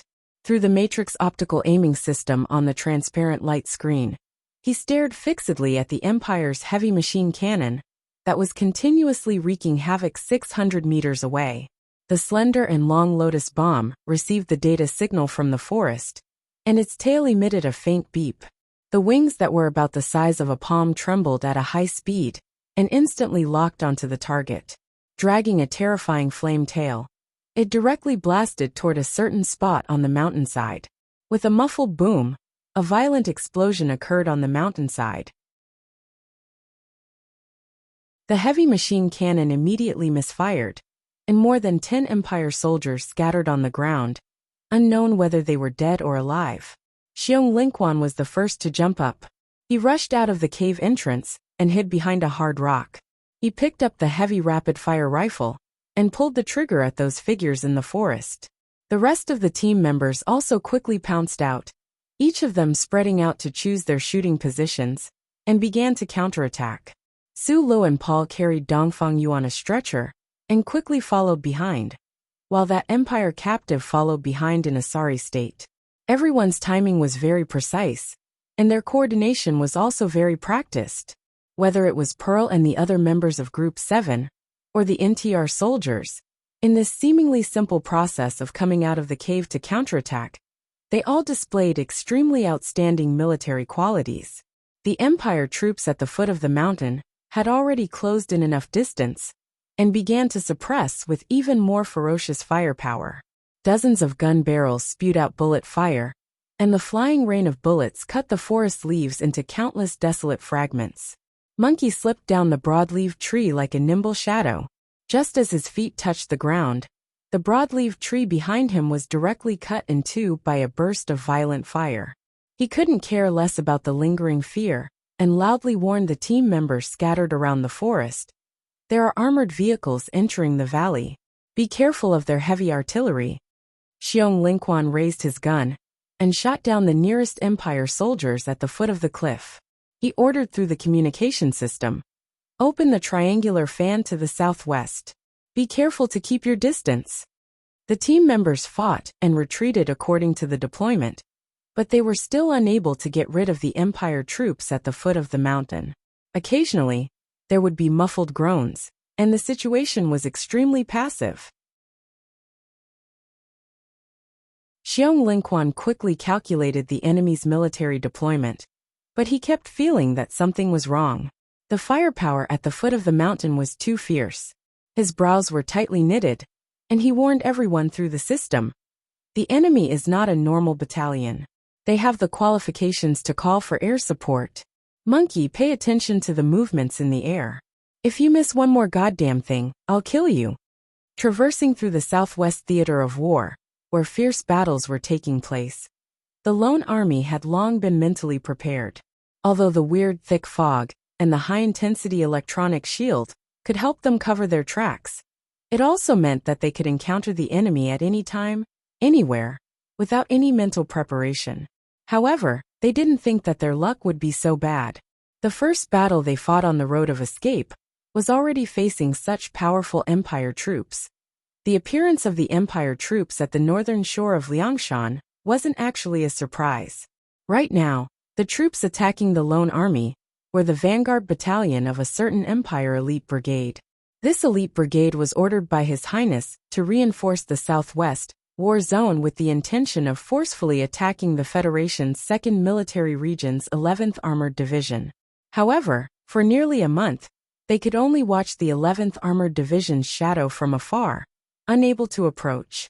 They could only watch as the 11th Armored Division moved unhindered above the Empire's broken defensive line, unable to rush over to provide support. There were even 2 occasions when they were almost ambushed and defeated by the enemy. The Federation's 11th Division was Du Shaoqing's direct line of troops. They inherited the fighting style of that famous Federation general, cold, precise, and unconventional. Like a storm, they fought and lured, directly dragging this Empire's entire brigade to the point where it was about to be crippled. Right now, this Empire's entire brigade was on the brink of insanity and collapse. Today, their vanguard battalion had finally found the traces left behind by the 11th Division, with great difficulty. They resolutely killed their way into the mountain, disregarding the fact that their forces were small and weak, and wanted to fight to the death with the enemy. Who would have thought that the enemy would once again furiously slip away? Under these circumstances, they discovered the Federation's NTR squad in the mountain cave. One could imagine how many bullets the vanguard battalion would use to vent the anger in their hearts. Under a hidden mountain rock somewhere in the southwest Liangshan Mountains, Su Lu narrowed his eyes and looked at the lead gray clouds, as well as the rare blue sky in the distance, silently calculating when the Empire's air support would arrive. The modified rifle in his hand did not make a single sound during the battle. He only covered Dongfang Yu on the stretcher, as well as Paul and another Empire soldier, who were carrying the stretcher. He chose the most reasonable path, and quickly retreated with the team, so he did not attract the attention of the Empire's troops. Instead, it was relatively safe. Rapid gunshots rang out from time to time in the dense mountain forest. The leaves covered with countless layers of fine dust trembled with the whistling of bullets. The screams of injuries and the sound of heavy objects falling to the ground were particularly clear and ear-piercing. Paul, who was half-squatting on one end of the stretcher, stared at the battle scene in the forest.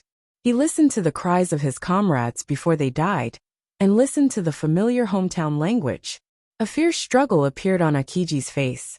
His eyes grew redder and redder, and he could not help but glance at Su Lu. He thought that there was only one Federation officer on the stretcher here, and he was seriously injured. As long as he subdued him, everything would be solved. During the battle, Su Lu did not look at him. However, at this time, he seemed to feel Paul's burning gaze and directly shook his head. Paul was startled and struggled for a long time. In the end, he gave up his idea. He gritted his teeth in disappointment and squatted back.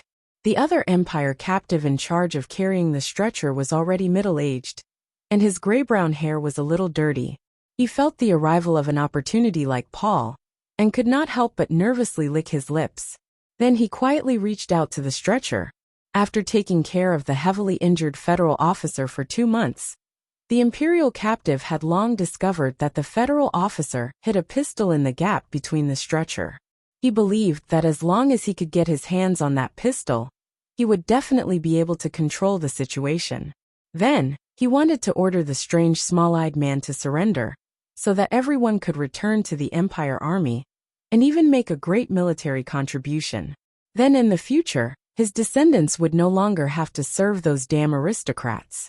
Just when his hand was more than 10 centimeters away from the stretcher, Su Lu, who had been holding a rock to observe the situation on the battlefield, suddenly turned around, raised the rifle in his hand, and pointed it at the center of his eyebrows silently.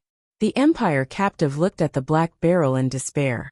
He grimaced as if he was crying and laughing.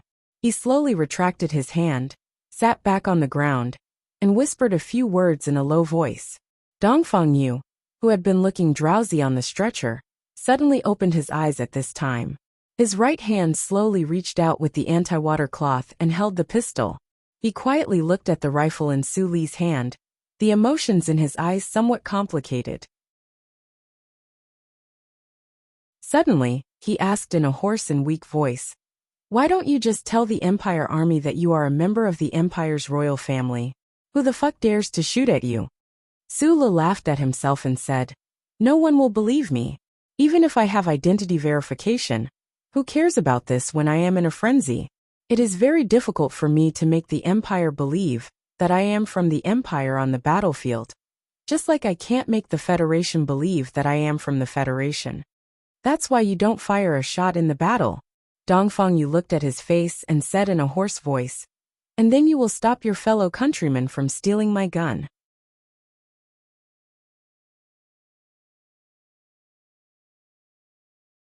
Chapter 903. Hearing this, Su Li did not say anything.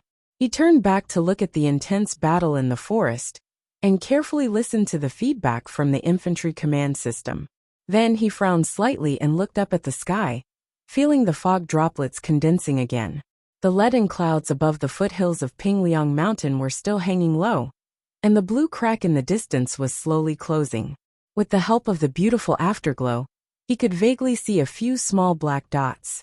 Because the distance was too far, even with his astonishingly sharp eyes, he still could not see what those black dots were. But he could guess. Behind the rocks, there was a rustling sound as Monkey rushed down, crushing the weeds along the way. He crouched beside him and panted heavily. "Boss, monitor the strange fluctuations in the atmosphere.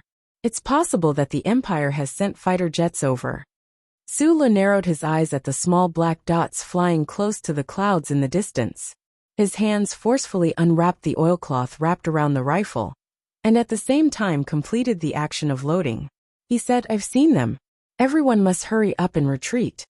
In order to retreat before the Empire's fighter jets arrived, they first had to suppress the Empire's troops. However, it was difficult to complete such a difficult task with only a dozen guns. Su Li did not say anything.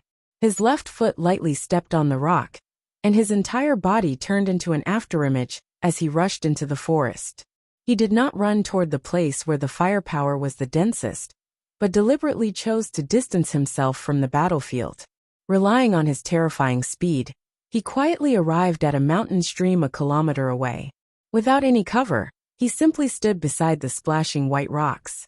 His hands held the modified gun straight, and he aimed at the vague figures in the forest in the distance, and quickly pulled the trigger. He had not fired a single shot in the battle so far, but when it was necessary to fire, he would definitely not hesitate. With the crisp sound of a gunshot, an Empire's heavy metal gun that was wildly firing in the forest to suppress Xiong Lingquan, and the others from retreating suddenly stopped firing. The water from the mountain stream continued to fall, splashing against the smooth rocks. Su Li's rifle fired at a clear and steady rhythm. From time to time, there would be Imperial soldiers holding their thighs and falling down, or screaming in pain as they retreated. Even the best snipers in the Federation and the Empire wouldn't be able to do such a thing. What was even more terrifying was that he could even choose where the bullets would hit the target while he was shooting, avoiding the vital points as much as possible. This kind of shooting method had long surpassed the imagination of all military personnel. Even Su Lu himself would not have been able to do this on the battlefield, unless he had used ACW back then. He and Philip had designed and built this modified gun together. Apart from the fact that the ammunition was relatively light, the most terrifying feature of the gun was its accuracy. However, to be able to perfectly display the accuracy of this rifle from such a long distance required the shooter to have unimaginable stability and strength. In this world, apart from Su Lu, only Huai Chaoshi and Li Feng could do it. The sound of the stream slapping the white rocks covered the muffled sound of the shooting, which would make it take more time for the Empire to determine his position.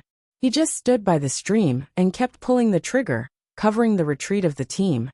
Thick fog gradually rose, lead clouds thickened, and the crisp and dry gunshots kept ringing in the distance.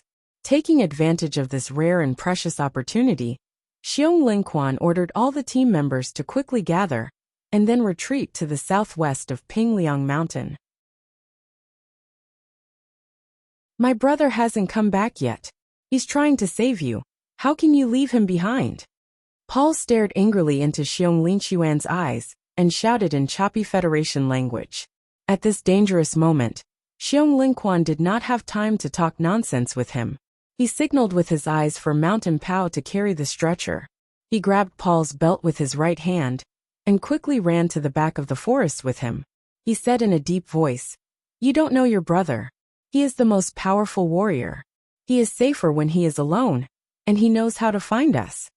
Group 7 often repeated this process, whether it was on the dangerous battlefield or in the Federation city. They had their own secret trace system.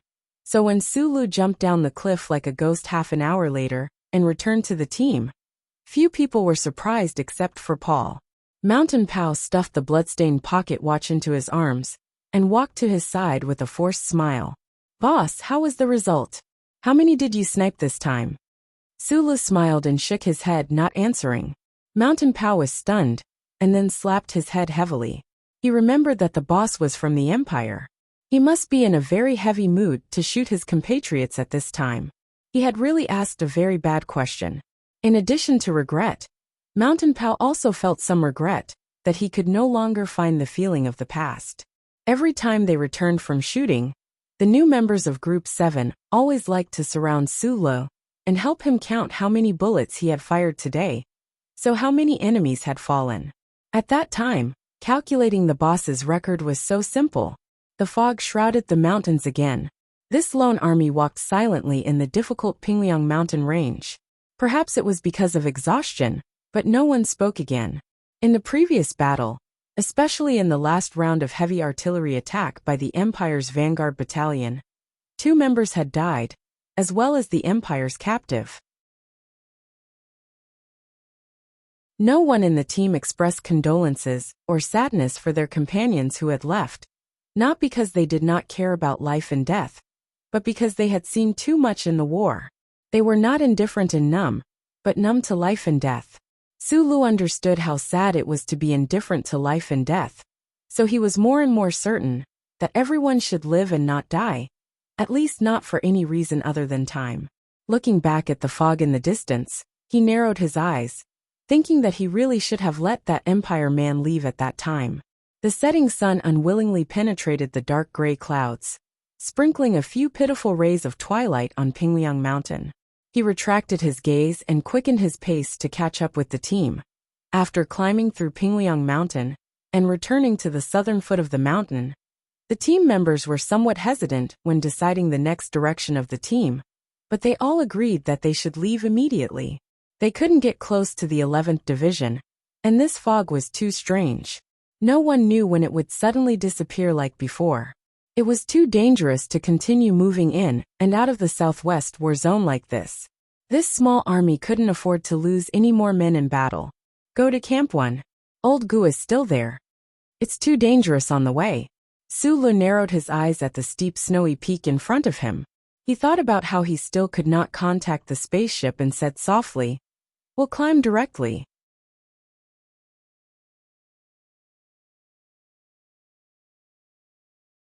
Chapter 904. Why fight? Because the enemy is there. This was the famous saying of Group 7 that had shocked the Federation. However, Lan Xiaolong, who had said this at the Nebula Award, was now famous and no longer at the front lines. Why climb a mountain? Because the mountain is there. This was the famous saying that many adventurers worshipped as their creed. However, when Xiong Lingquan and the others looked at the unreachable mountain peak in the dusk, and the dangerous wall that was cut in half by the leaden clouds, and compared it to Su Li's words of directly climbing it, they could not feel any passion in their hearts. Monkey took out the tactical manual and reported the height of this mountain peak to everyone. He then shrugged and said, "The top half of this mountain peak is completely above the turbulent cloud layer. The military satellites in the sky can see the ground very clearly. If we want to secretly climb it, we can only do it at night, and it's still very risky."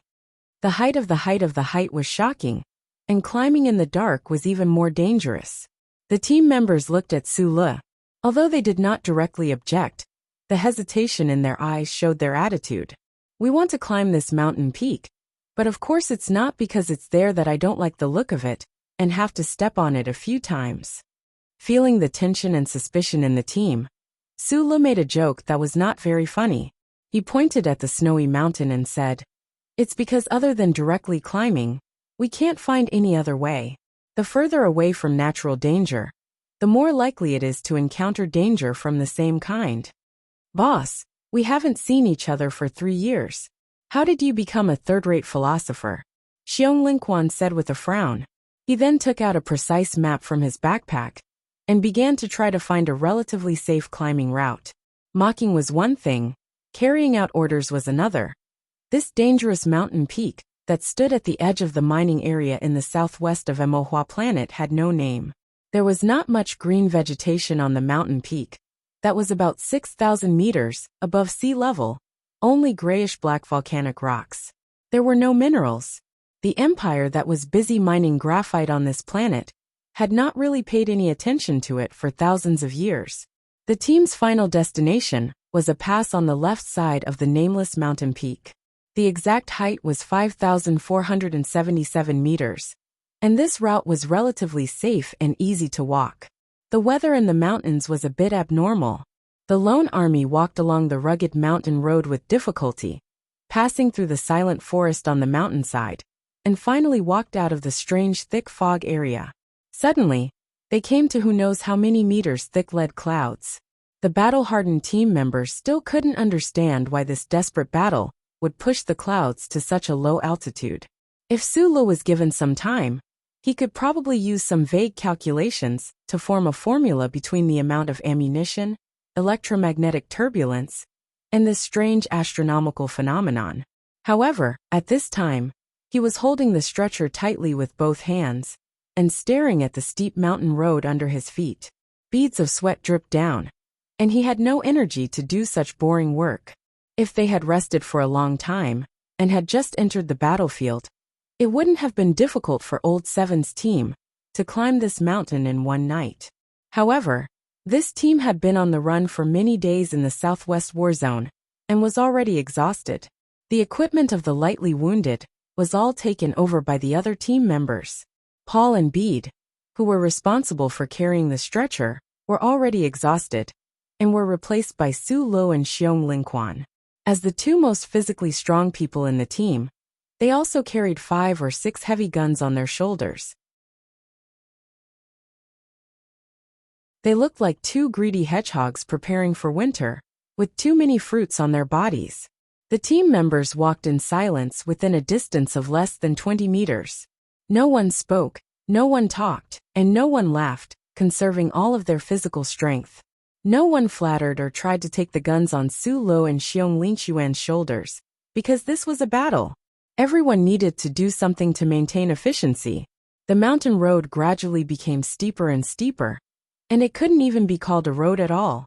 The team just picked the gaps between the gray-black volcanic rocks to move forward.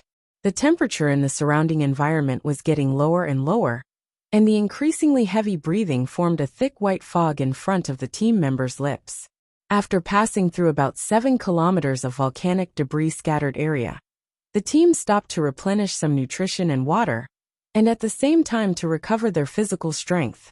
Sulu took 2 sips of water, and then handed it back to Xiong Lingquan beside him. Through the close-range pathfinding light above his head, he looked at the thinner and thinner fog and asked, "How long until we get out of the clouds?" "Soon." Xiong Lingquan wiped the cold sweat on his forehead and took out a heated military blanket from his backpack to cover the stretcher behind him. He said, "The problem is that according to the height table on the map, the road above is much steeper than it is now. It is very likely that there will be snow at the top. Now we can still carry the stretcher, but we definitely can't do it later." "Carry it." Sula licked his dry lips and said without hesitation, "We too will change, and then you pay more attention to the warmth of the team members, especially the wounded. There must be no problems." Xiong Lingquan nodded and did not raise any doubts. Although carrying a seriously wounded person on his back and climbing the dangerous mountain peak would certainly bear a certain degree of risk, he was very used to doing things according to the orders of the boss, and he was proud of this trust. On the stretcher behind the two of them, Dongfangyu struggled to raise his right arm and tugged at the military blanket that was gradually heating up. Listening to the conversation, he seemed to want to say something, but in the end, he did not say anything. All he did was to seriously chew on the nutrition cream paste. After leaving the grayish-black volcanic rock area, they could no longer find a ready-made passage. Monkey, who was good at climbing, explored the steep cliffs, using the fluorescent stick tied to his hip to mark the direction. The rest of the team members carefully followed behind him, always paying attention to not step on empty air and fall into the endless dark night beside the cliff. The stretcher with all the hydraulic equipment removed was left at the bottom of the cliff. Su Lo moved the heavy guns in front of him and tied Dongfangyu behind him with a military belt. He followed behind Paul, always paying attention to his movements to avoid any accidents. Xiong Lingquan followed at the back of the team and said, "We'll change after another 100 meters." Su Lu put his right hand deep into the cliff crack and climbed up with a muffled groan. He did not say anything. Similar to the calculation results, after climbing the steep cliff for a short time, the team passed through the lead gray cloud area and came to the clear night sky. Although it did not take long, this part of the road was extremely dangerous. The big moon, as white as a breast, was still on the other side of the skyline at this moment. Most of its beauty was covered by clouds, but it was still bright above the cliff because there was still a sky full of stars. The tired team members suddenly saw the cliff in front of them become bright white. They subconsciously looked up and saw countless shining stars in the blue and black night sky. They gently blinked and sent the silver light to the cliffs, plastering the bodies of the tired travelers on the cliff. The scenery was very beautiful, and the starlight was very quiet. The fatigue and injuries in the team members' bodies, and the numbing smoke brought by countless battles, seemed to be washed away in an instant. They were very willing to watch the starlight fall asleep like this. They were no longer willing to lift their lead-like legs and climb toward the more dangerous pass, to return to the thick lead-colored clouds again. Sula looked at the stars in the sky and narrowed his eyes. He patted Paul's thin shoulder in front of him, indicating that he should continue to move forward. Then he ordered in a low voice, "Continue." The cliff here gradually slowed down. The team member's physical strength was on the verge of collapse, but he could not allow the team to stop and rest because the altitude here was high and the temperature was too low. Once they stopped, it would be easy to have problems. What was more dangerous was that when the starlight illuminated their path, it would be easier for the military satellites outside the atmosphere to find them. "Let's change." Xiong Lingquan climbed over, gasping for breath, grabbed Su Li's military boots and said, "You ate too much of the quota. You have to give me some." Sula looked back at him and smiled. His neat teeth looked particularly white under the starlight. He said, "When I'm gasping for breath like you can change." Dongfangyu, who was tied to his back, was the most relaxed person in this climb, but the low temperature and turbulence between the peaks still made him extremely uncomfortable. However, he did not want to affect the progress of the team, so he remained silent all the way. Even when the severe tearing pain came from the wound in his abdomen, he just frowned a little more and licked the blood between his gums faster. He refused to let out a groan. However, at this time, when he heard Su Li's words, he finally could not help but speak. He used the only hand that could move to tighten the blanket on his body and said mockingly, "He likes to show off. Big Bear, let him continue." Su Lu ignored him and followed Paul's footsteps and began to walk again with difficulty. The heavy guns on his chest were like pendulums under an old clock, rippling back and forth, appearing to be particularly rhythmic. After several hours of difficult climbing, this lonely team, which was regarded as an enemy by all humans, finally succeeded in climbing the rarely visited Nameless Peak Pass. The pass was more than 5,000 meters above sea level, and the oxygen density was extremely low, but it still ushered in a burst of soft cheers that could not be suppressed. The extremely tired team members, with wild smiles on their faces, struggled to walk to the bottom of the suspended cliff. They did not care about the ice and snow between the gravel, and just lay down on their backs.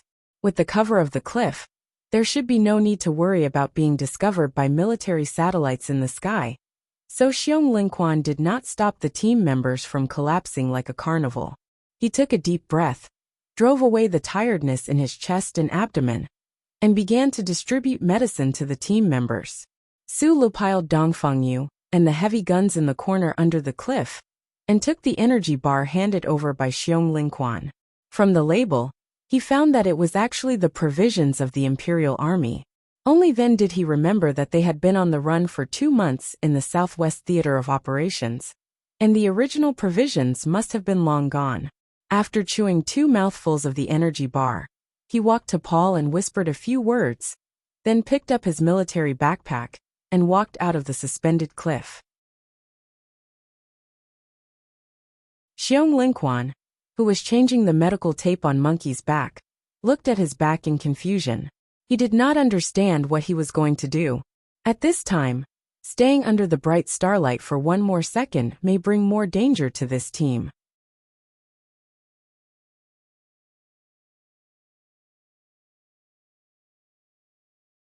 Chapter 905. Just like this tired lone army, the bright moon of planet Emohua finally broke through the blockade of the thick clouds after a difficult climb. It leaped into the deep blue night sky, immediately suppressing the surrounding starlight. The bright but still cold moonlight slanted down from outside the atmosphere, illuminating the mountain pass piled with snow and rubble. Even further away from the cliff, one could faintly see the moonlight mixed with countless clouds dancing together, turning into an indescribable illusory scene. Not many people could personally witness this rare scene of the moon moving clouds at night, but Su Lu did not walk out of the hanging cliff to enjoy the scenery. He walked through the shadows to the cliff edge and stopped. Standing in the darkness, he threw his military backpack into the moonlight. His slender and steady fingers quickly adjusted the equipment, and he listened carefully to the background noise of the electric noise in his ears. He changed the direction of the fan in the air with a fixed rhythm. Finally, he heard the sound that he hated most of the time, but now it sounded exceptionally pleasant. I am here, I am here, I am here, I am here, I am here, I am here. Listening to Philip's nonstop repetition in his ears, Su Lu could not help but frown. He scolded in a low voice. Are you a repeater or are you reciting poetry again? In order to let you find me when you want to find me, I have to keep repeating this sentence like an idiot. It's already very hard. As for reciting poetry, if it was reciting poetry, I would definitely say, I am not here. I am somewhere else. Su Lu was stunned for a moment before he mocked. Just now, I was mocked for being a third-rate philosopher. Now I understand that it was all because of you, a fourth-rate philosopher. Please, you want a mechanical brain to master philosophy, this boring human magic game? Cut the crap. Su Lu lowered his head and began to pack his military backpack. Hurry up and send a spaceship to pick us up. There are 14 people in total. You can calculate the location yourself. In his opinion, since the 2 sides were in contact, it was very easy for Philip to bring this lone army to a safe area with his ability. That was why he was in the mood. Looking at the cold moonlight outside the cliff, he stood in the shadows of the cliff, and joked with Philip, who he had not seen in a long time. However, Philip's reply immediately extinguished all of his hopes. Outside the atmosphere of the Emohua planet, the strange-looking black spaceship was currently moving at an extremely high speed. Thousands of kilometers away, two three-winged spaceships were trying to find something. In the central control room deep within the black spaceship, a slender alloy probe vibrated angrily at a high speed. Philip used a precise ground communication device and screamed towards a nameless peak in the southwest darkness. That meteorite belt is not my home in Bermuda. How can I hide there forever? In order to find you, an unorganized, undisciplined, and good-natured person, how could they not be discovered by those lousy ships? Yes, they're lousy ships. I'm a good ship, but I can't compete with others who have too many ships. Both fleets have discovered me, especially the fleet from the Federation. They're looking for me like crazy. What else can I do other than hide like a thief? Zhong Huiyan, who was sitting cross-legged in a round chair, was eating ice cream in boredom. She glanced at the picture of the rear area on the light beam now and then, to make sure that the two three-winged warships of the Federation charter, that were like flies, hadn't noticed the burn marks that she had left behind. The beautiful girl had no interest in participating in this kind of scene that had happened frequently in the past 3 years. Although she was worried about Su Li's safety, she knew that Philip was telling the truth. In the past few hours, the Federation fleet had suddenly increased the patrols on the Dark Hemisphere. This seemingly omnipotent spaceship was almost surrounded by several giant ships several times. No one knew what Su Lu said in the communication system, but the slender alloy sensor trembled more and more violently. Like a child whose pure feelings were hurt, she said angrily, "I'm sorry. Of course I have the ability to parachute onto the Emohua planet. Don't you know what I'm capable of? I only need to destroy 4 Federation warships, and I can easily take your lousy troops away." Philip's voice suddenly became solemn and dignified at this moment. "According to my calculations, at least 23,556 Federation soldiers have died. Are you sure?" There was a moment of silence in the control room. After hearing Su Li's answer, Philip said proudly, "I knew that a wavering pseudo-pacifist like you wouldn't have the ability or the determination to make such a decision. If you were Du Shaoqing, would I still hesitate?" Then his voice became serious again. "Give me some time. I've been trying to hack into the Federation's air and ground command network, but the cold, broken computer under the Federation's underground is obviously well prepared, and the progress is very slow. Let me tell you a piece of bad news. That guy has improved a lot." Xiong Lingquan looked at Su Lu, who was walking down the cliff, and noticed that his expression was a little strange. He frowned and asked, "What's wrong? I heard you talking to someone just now." "I have a spaceship up there. Don't worry, there's no problem." Sula didn't put down the heavy marching backpack in his hand, and directly said to everyone under the cliff, "Withdraw quickly after you've rested. We have to enter the clouds before dawn." No one hesitated. They pulled out the oxygen tubes in their noses, stood up, and began to organize their equipment. Paul, who had been squatting alone in the corner, silently took off the military blanket in his hand and returned it to Mountain Pao. Then, like before, he took the marching backpack from Su Li's hand. When Su Lu hung the heavy firearms around his neck and turned around to tie up Dongfangyu, he found that Xiong Lingquan had already tied Dongfangyu onto his back and had already walked more than 10 meters away. He could vaguely hear Dongfangyu mumbling on his broad back, "I'm a piece of trash, but now I've become a treasure that's being robbed." Su Lu smiled, snatched the heavy supply box from Monkey's hands, and strode forward. Nameless Peak still belonged to the Pingliang mountain range. After they crossed the pass, it was equivalent to crossing the entire mountain range and coming to the south. The terrain on this side of the peak was obviously much flatter, although the distance between the 2 points was relatively far.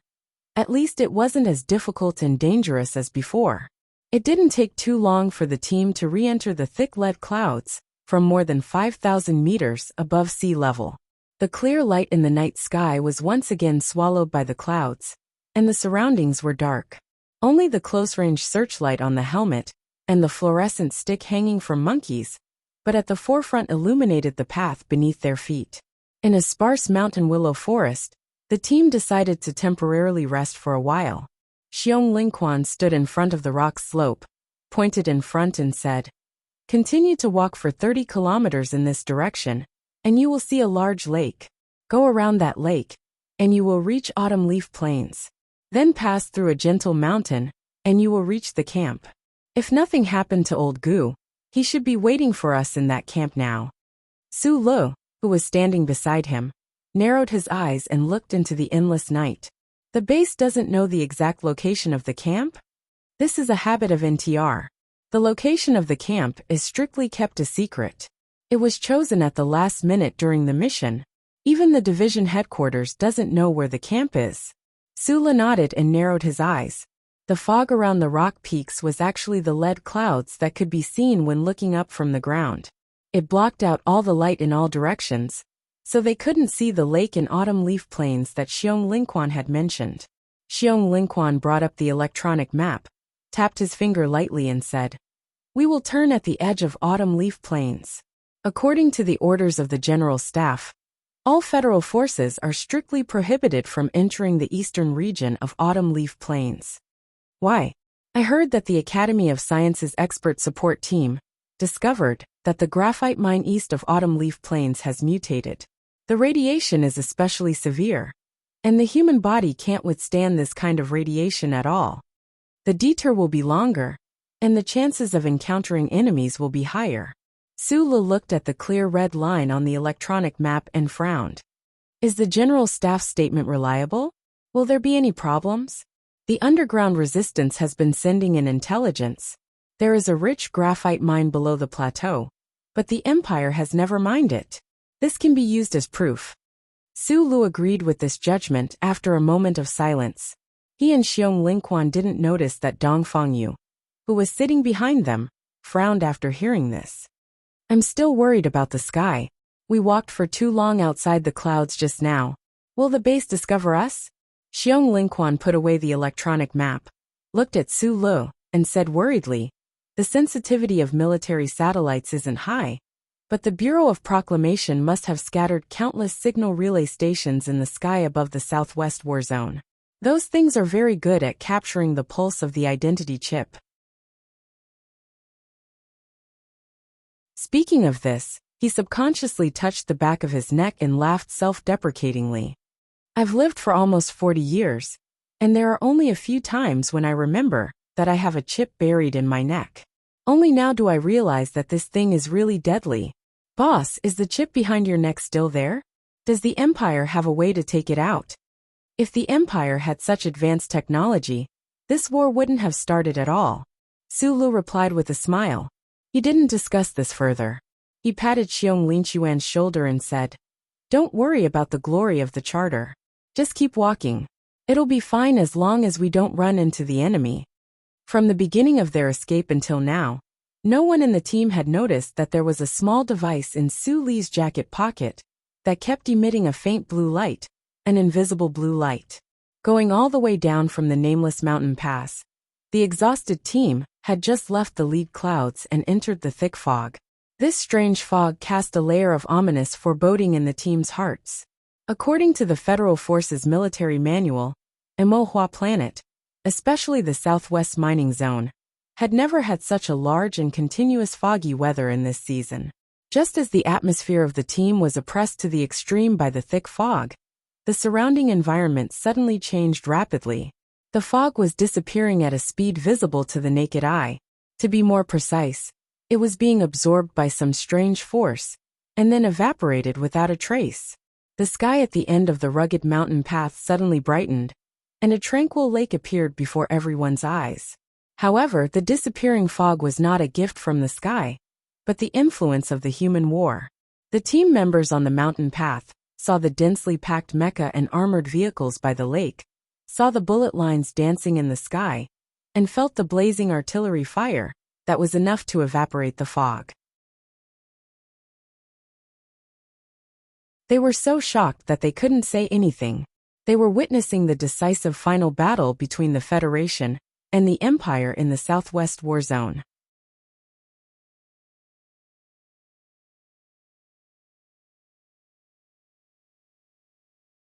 Chapter 906. Hundreds of cruise missiles whizzed over from the distant horizon. With an irresistible, terrifying power, they smashed into the enemy's base. Following the violent explosion, countless suns rose above the lakeside field at the same time, making the real sun outside the lead clouds even dimmer. The high temperature represented by the blazing white light instantly evaporated the thick fog that shrouded the battlefield. Beside the remains of the armored vehicles that were blown away, hundreds of clusters of thick smoke spread out ferociously. Countless black dust condensed into clouds that covered the lakeside and blocked everyone's sight. Accompanied by ear-numbing, terrifying screeching noises, the level-fire dense arrays of the Federation and the Imperium opened fire at the same time. Threads of light that were even denser than the heavy rain tore through the air above the lake at a high speed. Tens of thousands of fine red threads of light melted the last remaining fog in the air and landed on the enemy's position. Every thin light thread was a dense artillery shell. Tens of thousands of artillery shells exploded on the fields around the lake at the same time. It was a spectacular scene with terrifying power. The black soil at the frontmost area was all blown up by the intense bombardment. Countless miserable holes appeared on the temporary alloy bunker built by the engineering mechas. Even Su Lu and the others, who were standing at the foot of the nameless mountain more than 10 kilometers away, could feel the ground trembling slightly. From time to time, artillery fire would land on the surface of the lake. Although the probability of the dense artillery fire deviating from its trajectory was not high, because of the high frequency of firing on the battlefield, the lake between the two armies, which was originally as calm as a mirror, began to surge with wave after wave. The water splashed with the mud at the bottom of the lake, and the corpses of countless silver fish that had been shaken to death began to pile up on the shore. Xiong Lingquan and the others stood at the foot of the nameless mountain and silently watched the battlefield through the telescopes in their individual helmets. Their expressions were extremely complicated. Because of the distance between them and the battlefield, the loud explosions sounded somewhat muffled and soft in their ears. However, they could feel the earth-shaking momentum. They couldn't hear the screams on the battlefield, but they could imagine how many of their comrades were screaming in pain and then dying. Just as they were lamenting, or perhaps they didn't even have the time to sigh, the Federation and Empire mecha on the battlefield began to charge. Hundreds of the most advanced military mecha in the universe stepped on the soft ground, waving their fire-spitting mechanical arms, and collided with each other like two unstoppable mountain-splitting axes. Ever since the Federation had successfully developed the MX mecha, and the Empire had successfully developed the Wolf Fang mecha, military mecha were no longer synonymous with clumsiness. Instead, they had become terrifying war machines that combined mobility and destructive power perfectly. They had become the main force of direct combat. In this intergalactic war that lasted for many years, countless MX and Wolf Fang mechas fought fiercely on the surface of dozens of planets. Black and green cold alloy torrents clashed with each other, playing out from time to time. However, after witnessing this scene of hundreds of mecha charging forward at high speed, the people at the foot of Nameless Peak still felt an unprecedented fear. It was as if they could clearly hear the terrifying sound of those sturdy alloy armors being deformed under the high-speed collisions. It was as if they could hear with their own ears the clicking sound of Darren's rotary cannon, firing a rain of bullets. There were sounds of collisions, shooting, snapping, and explosions. The sound of drums filled the air. The sound of war drums. The combined forces of the Federation and the Empire's main forces that were battling on the plains by the lake definitely exceeded the number of 4 combined mecha divisions. As the battle at the Straits entered an irreversible end, the Southwest War Zone, that had already been engaged in fierce battles for 2 months, was about to welcome its final victory. The Federation's reinforcements to the Southwest War Zone had arrived. The 2 reserve mecha brigades that the Empire had always held in the palm of their hands had also entered the fray. The Empire was at a disadvantage in the overall battle. For the next half a year, they would have to shrink back and maintain a defensive posture. They would definitely do whatever it took to protect the Southwest region, which had important military mineral resources and could be used to guard the route to the north. What was puzzling was that the Federation military had displayed an extremely resolute attitude in this battle. It was definitely not as simple as just helping the frontline troops retreat. The members at the foot of Nameless Peak naturally didn't know the strategic significance of this battle to the Federation due to their position. They only looked at the terrifying front of the battlefield and thought of the battle yesterday. They felt some lingering fear, but they also felt lucky. At that time, if they had shaken off just a little slower, the Empire's Vanguard Battalion would have all come over. They definitely wouldn't have survived. The mood of the members was somewhat gloomy, eerily gloomy. Right now, they should be burning with passion, joining their own troops to attack the Empire's enemies. However, right now they could only stand at an extremely far distance and watch silently, like bystanders. Let's leave before we are discovered. Sulu retracted his gaze and said to the members, "Adjust our previous route.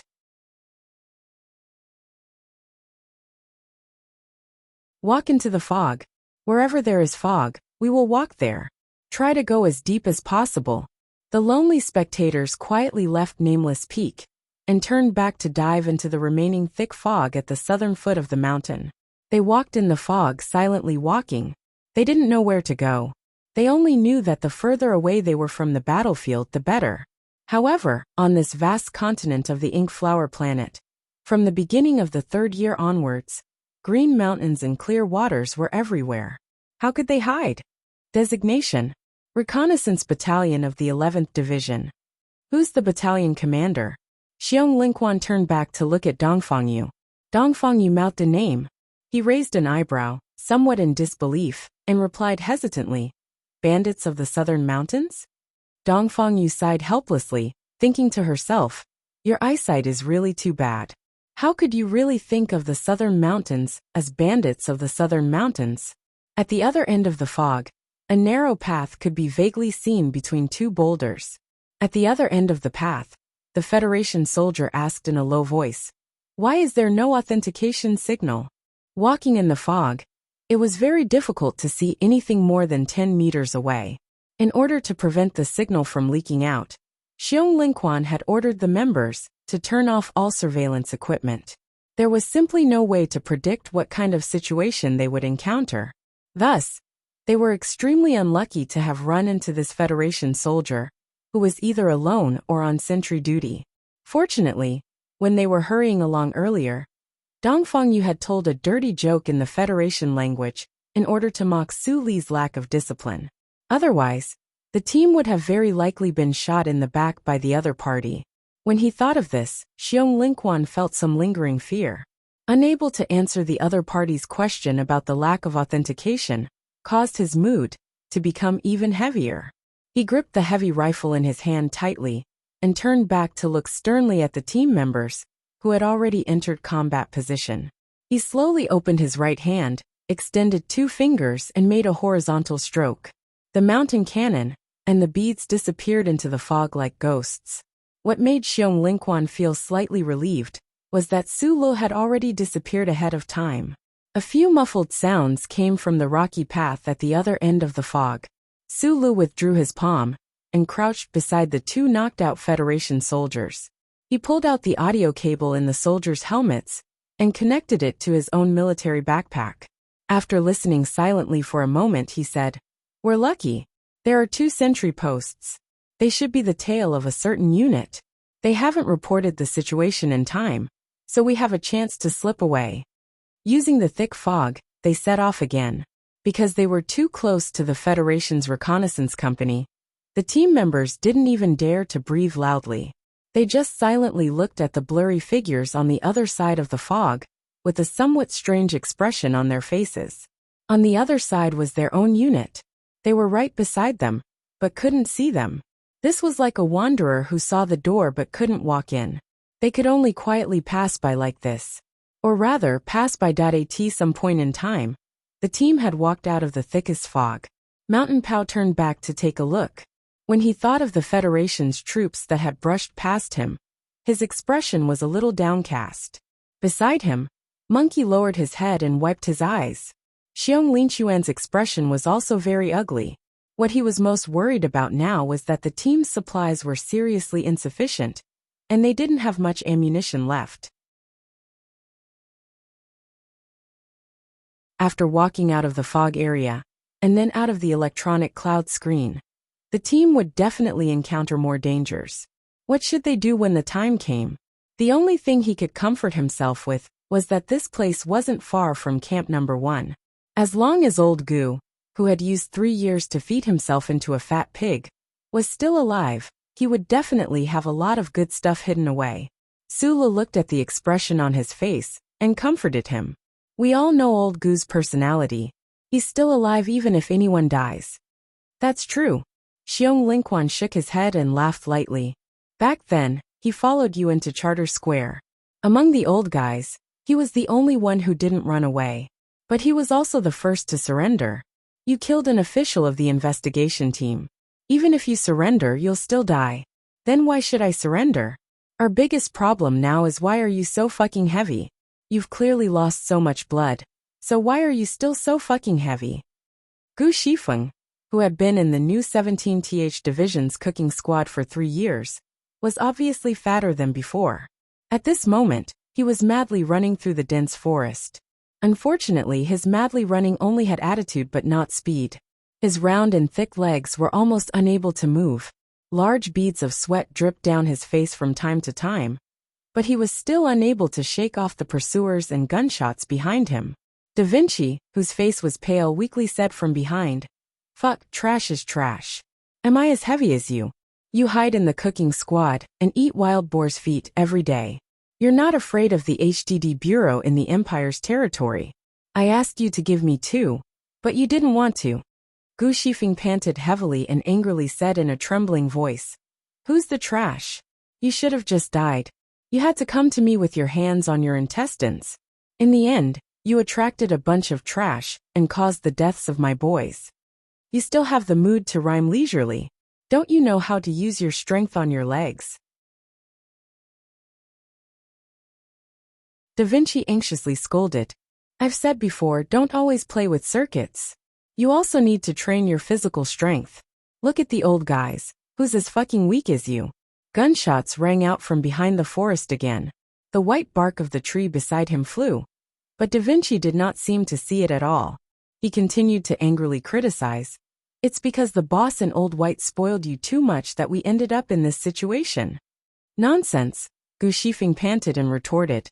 However, before he could finish the second half of his sentence, he was forcefully pushed down from behind by Da Vinci, and he fell heavily onto the grass. A rocket came from the forest, and after the explosion, the grass was dyed with blood. It was as beautiful as dusk.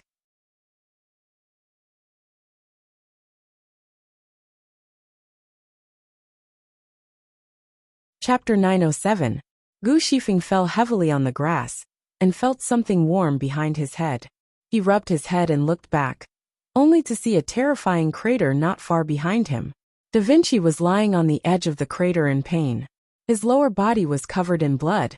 Da Vinci looked at Gu Wenxi's confused expression, and used all his strength to yell in pain. "Run!"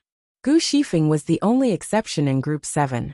He was the best at sneaking away from the battlefield, ready to raise his gun and surrender at any time, and then look for an opportunity to shoot.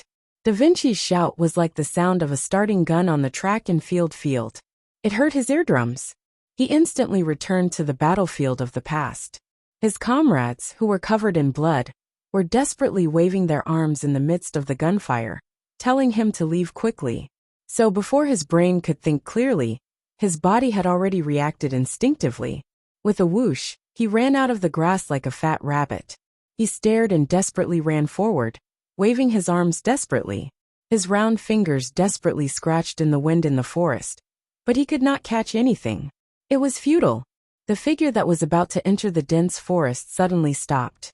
Gu Shifeng turned around and began to desperately run back. Da Vinci stared at Gu Shifeng, who had run back to him, and roared angrily, "Why didn't you run?" Gu Shifeng looked at his legs that had been blown to pieces.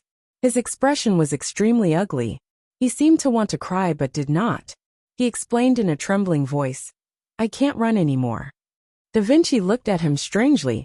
as if he was looking at an idiot. He gritted his teeth and refused to let the pain in his body force him to groan for mercy. Hearing the gunshots that were getting clearer and clearer behind him, he looked at the rapid figures of the elite special forces in the forest. His chest was cold. He gasped and said, "Then what do we do now?"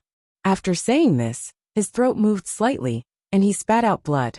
His face was even paler. Gu Shifeng half knelt in the grass in front of him. He wiped the sweat on his forehead and said in a trembling voice, "Let's die together." "Die together, my ass," Da Vinci gasped and said.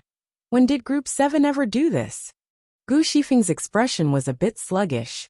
After a moment she said, "I already said that I'm the special one. I don't have good stamina, so why can't I?" The light in Da Vinci's eyes grew dimmer and dimmer. He knew that old Gu was right.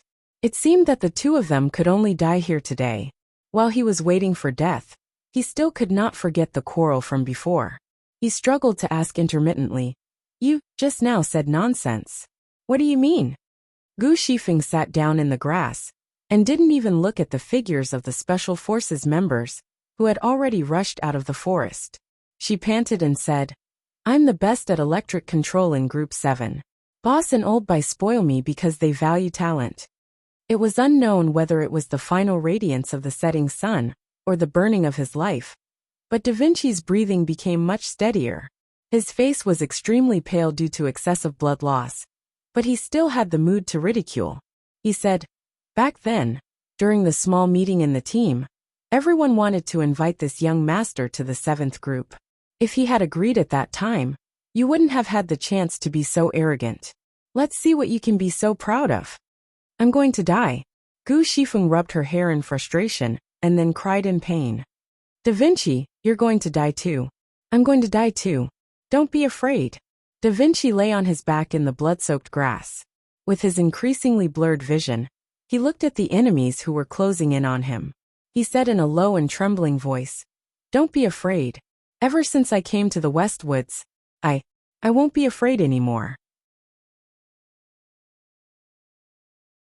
A clear gunshot rang out from an unknown direction in the forest and reverberated in the air. Gu Shifeng knew that these pursuers were more cold-blooded and cruel than the people of the Empire. They would never give him any chance to pretend to surrender and shoot him in the back. Thus, when the gunshot rang out, he closed his eyes. He didn't want to use his dirty tactics against those black barrels out of habit. He didn't want to embarrass Group 7 in the last moments of his life. The gunshot rang out, reverberated, and then disappeared. It was only a very short period of time, but to Gu Shifeng, it was as long as his own life. After the incident, he even insisted that he saw all the important scenes from his birth to his death, including the first time he fired a gun on the battlefield, and the first time he visited a prostitute. Why wasn't it as painful as the previous few times? Or was it because people didn't feel pain after they died? Gu Shifeng, who was holding Da Vinci's body in his arms, opened his eyes hesitantly after what he thought was a very long period of time. Then he saw a scene that he never expected. His dry mouth opened subconsciously, but he didn't make any sound. 20 meters away, the Federation Special Forces soldier, who was aiming a Qian light gun at him, suddenly had a delicate and round hole appear between his eyebrows. Then a terrifying blood-soaked flower bloomed from the hole. Bang! The clear and dull gunshot rang out from behind the forest again. Then a second and third gunshot rang out. It was as clear as music. The few Federation Special Forces elites who were about to pull the trigger and kill Gu Shifeng and Da Vinci suddenly had countless bloody holes appear on their bodies. After a series of muffled popping sounds, their bodies trembled violently, and they fell to the ground dead. Then, a grenade dragged a long tail and flew in a crooked manner in the forest. It whistled through the air above the grass at high speed and pierced into the back of the forest like a poisonous snake. It accurately hit and instantly destroyed an armored mountain vehicle behind the forest. Datsuli's left foot was in front of him, and his right foot was behind him. His body was as calm and straight as a poplar tree. The modified gun in his hands made muffled sounds with a steady rhythm. Every time there was a flash of light, a Special Forces soldier from the Smallite Special Forces would fall to the ground in the forest. The distance wasn't too far, and the positions he chose to shoot were all focused on the heads and throats of the Special Forces soldiers. Blood kept spurting out between the eyebrows and throats of the Special Forces soldiers, and they fell like wheat that had been cut down by the muzzle of his gun. Under the big tree a few meters away, the ashen-faced Xiong Lingquan had already activated the heavy gun in his hands. The whistling rain of bullets was like the fishing net of the Grim Reaper, trapping the scattered enemies within. Every time the net was pulled, a piece of flesh would be torn apart. After the team's last grenade successfully destroyed the armored mountain vehicle, this sudden battle ended. The battle ended too quickly. The few startled birds on the treetops didn't even have time to fly away. The forest quickly returned to silence. Only the bloody corpses and the burnt yellow bark on the ground proved what had happened in the short span of a dozen seconds. When the team members cleared the periphery of the forest, they captured 4 injured captives. However, at this time, no one cared about these guys. Everyone anxiously ran back to the grass and came to Gu Shifeng and Da Vinci's side. Looking at the crying Gu Shifeng and the shocking blood on the grass, everyone's expression gradually stiffened.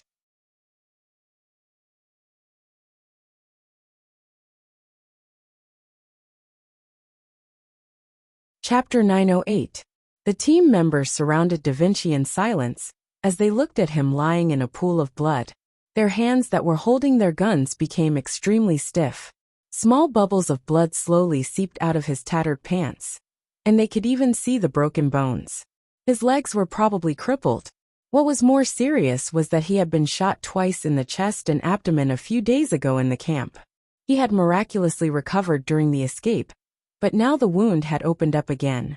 Although Da Vinci had always boasted himself as the number 2 cockroach of Group 7, and although he had perfectly displayed his powerful vitality during the process of escaping alone in the forest, the heavy injuries had ultimately defeated his body and spirit.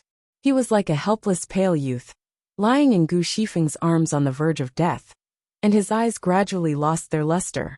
The team members opened the glass screen of their individual helmets and smelled the smell of blood on the grass. They began to call Da Vinci's name, wanting to accompany him on his last journey. Xiong Linquan's face was livid. He turned around and threw his helmet away, creating a deep hole in the wet grass. However, he still could not vent the emotions in his heart at the moment. Su Le squatted down and picked up Da Vinci's body from Gu Shifeng's arms, who was about to faint from crying. He laid him flat on the soft grass, pulled out a tourniquet from his waist, and forcefully wrapped it around Da Vinci's thighs. He then tied a knot. Su Le's movements were very fast. As soon as the knot was tied, he took out the high-efficiency hormone injection from his military backpack.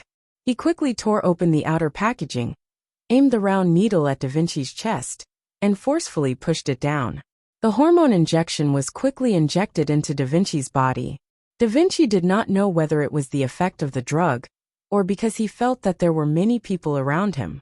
He opened his eyes with difficulty and stared at the blurry figure beside him.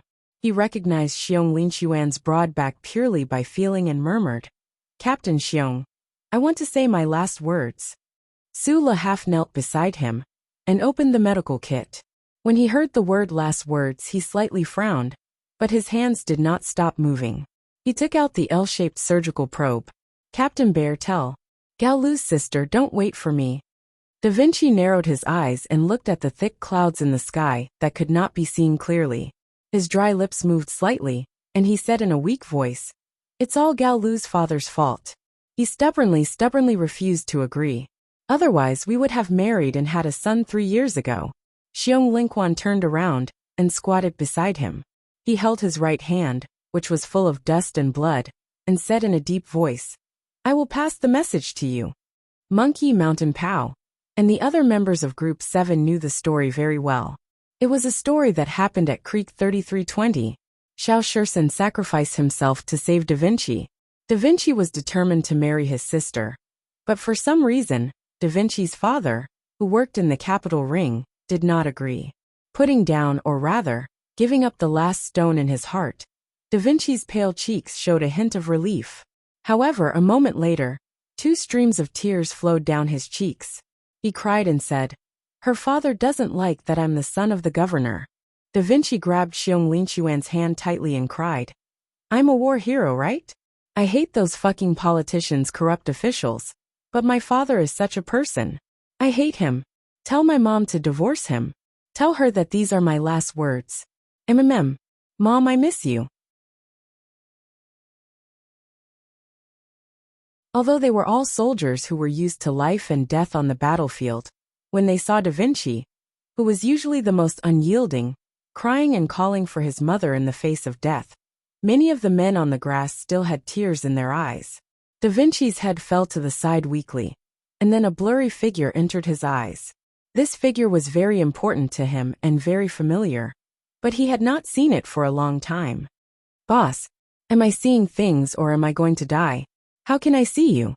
Su Lo heard Da Vinci's muttering question, but he did not answer. At this time, he was burying his head in treating the terrible injuries on his lower body. He had just finished mixing the third blood coagulation injection, and was preparing to remove the terrible shrapnel between the flesh and blood. Da Vinci, you didn't see wrong. It's the boss. The boss is back. The boss is here to take us out of this damn place. You can't die. Shan Pao roared anxiously, and then begged Sula. Boss, say something. Sula was still silent. He listened carefully to Da Vinci's breath, that was getting weaker and weaker. His pair of knife-like thick eyebrows became tighter and tighter, and his heart became colder and colder. In the 68th year of the constitutional calendar, the Federation government under the leadership of President Pabre began a series of operations in order to restore the glory of the 17th Division War God. In this operation, more than 100 soldiers of the Federation's nobles, who were happily gilding themselves in the 83-84 garrison unit of the port city, were secretly sent to Ceylon and began to receive Group 7's devilish training. The three demonic instructors, Su Lo, by Magnolia, and Xiong Linquan, left a deep impression on those children that would never be erased for the rest of their lives. It was no exaggeration to say that it changed their lives, because from then on, they were no longer the dandy children of the Federation who were ridiculed behind their backs. Instead, they became members of the federal military's illustrious group of heroes. Among those new members of the noble families, Da Vinci and Shi Peng had the best military qualities. Shi Peng couldn't get rid of her old entanglements and left Group 7 early. Da Vinci stayed and quickly showed his outstanding side, becoming the first new member to follow the old members on missions. Sulu silently looked at Da Vinci's pale cheeks and closed eyes. He naturally recalled the sweat on the Westwoods field, the liquor in the auditorium, and the blood on the battlefield. He silently paid respect to the soldiers who were about to die. His father was the governor of Xixia State, but he was just an ordinary soldier on the front line. This was not something that anyone could do. Xiong Linquan's face was ashen as he looked at Gu Shifeng and asked, "Where are the others in the camp?" Gu Shifeng retracted her shocked gaze from Su Lo and said dejectedly, "They're all dead." NTR Group's forward camp was located in an extremely remote location, and their disguise was extremely good. However, they still couldn't escape the Federation's search. A total of 200 people from the Small Ice Special Forces took a fighter and launched a surprise attack. The camp, which only had a dozen members, was instantly destroyed. Only Gu Shifeng and Da Vinci managed to hide ahead of time. Hearing this, Xiong Linquan's face turned even uglier. He walked behind Su Lo and whispered the names of a few people who had died in the camp. Su Li's eyebrows slowly rose. Those familiar names represented fresh faces. Those names had all appeared in Group 7's roster. They were all his closest and most reliable subordinates or companions. Ever since his identity as a citizen of the Empire was made known to the world, the situation of the members of Group 7 had become awkward. Fortunately, they all had family backgrounds in the capital ring, and with the protection of the 17th Division and Teacher Yu, their days on the front line were not difficult. Until the commander-in-chief at the front line was replaced, the members were transferred to the most dangerous NTR group in batches, and began to undergo inhuman tests again and again in the Southwest Theater. However, what was strange, or perhaps admirable, was that not a single member told the situation at the front line to their powerful parents in the rear, in an attempt to be transferred away from NTR. This was because they firmly believed that the duty of a soldier was to appear on the most dangerous battlefield. If they did not go to the front line, there would naturally be other ordinary soldiers who would go to the front line. How could they cry and ask for their mothers at every turn? Even if they're retired, there are less than 30 people left. Sula looked at the few members around him and silently calculated in his mind. When he thought of those high-ranking military officers in the Federation base, his eyebrows slowly rose. The 4 captives were escorted over. Their bodies were more or less injured, and their faces no longer had the usual arrogance and confidence, only nervousness and panic. The Small Eyes unit, which was a military establishment but belonged to the Federation government's Joint Investigation Department, was mostly from Philadelphia. They had all undergone special training at the Philadelphia Training Hall, and were abnormally strong. In their eyes, whether it was Du Shaoqing's Iron 7th Division or the new 17th Division, they were all just a mob. They never would have thought that they would be defeated so quickly and so thoroughly in the previous battle. They didn't even have time to report the situation to the headquarters at the rear before they lost in a complete mess. They were humiliated and became prisoners of war. Sula was very clear about the origins of these special forces soldiers. The first person to fight these people in this world was himself. To be more precise, when the Federation's Small Eyes unit was first established, their only purpose was to capture or kill him. He stared at the Small Eyes blood seal on the captive's shoulders and said, "You are Li Jiedu's men." The captives did not answer his question.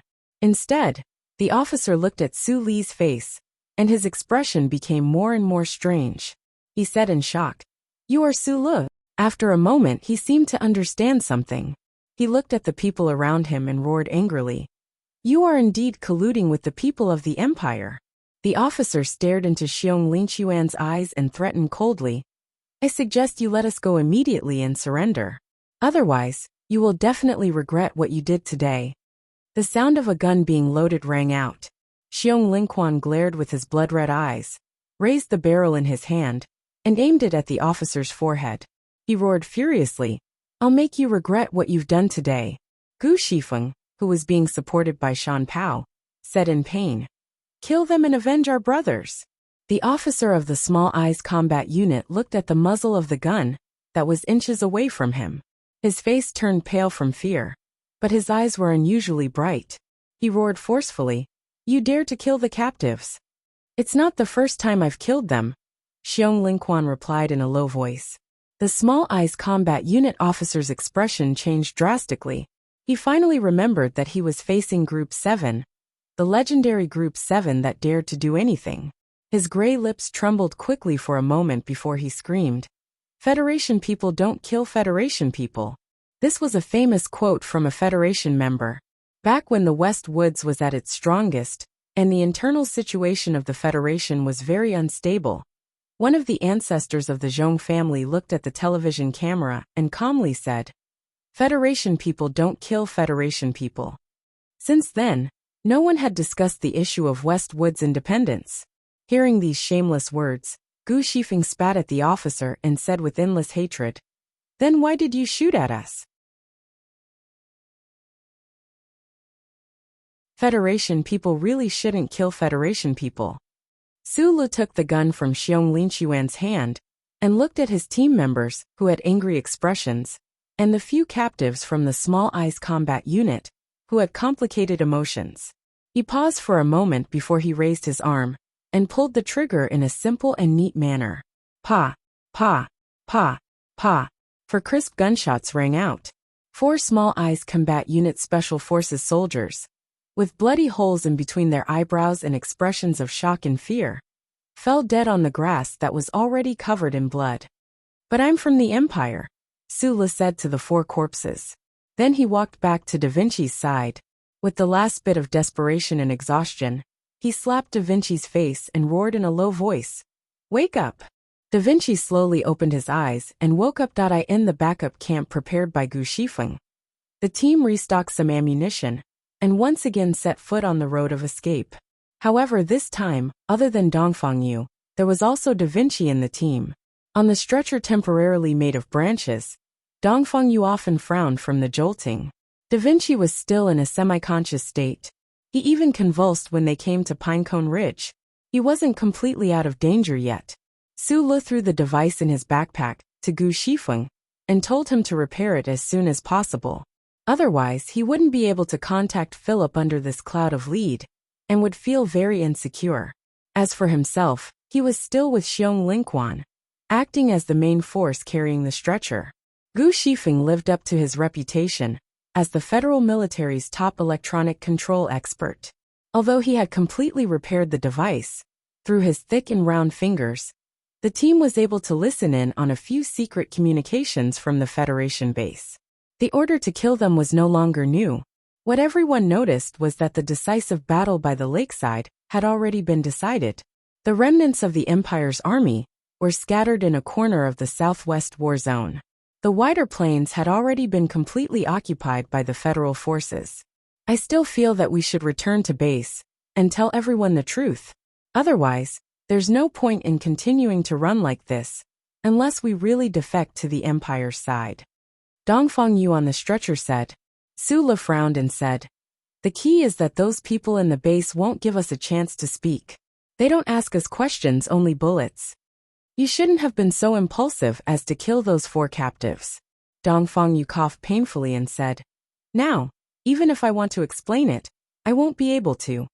After a moment of silence, Su Le said, "You're not a member of Group 7. You don't understand that we rarely say anything. We're only used to doing things." The team silently walked through the fog-shrouded mountain forest. After a long period of silence, Dongfang Yu on the stretcher suddenly said in a hoarse voice, "I know a relatively safe place. It's just a matter of whether you dare to go or not."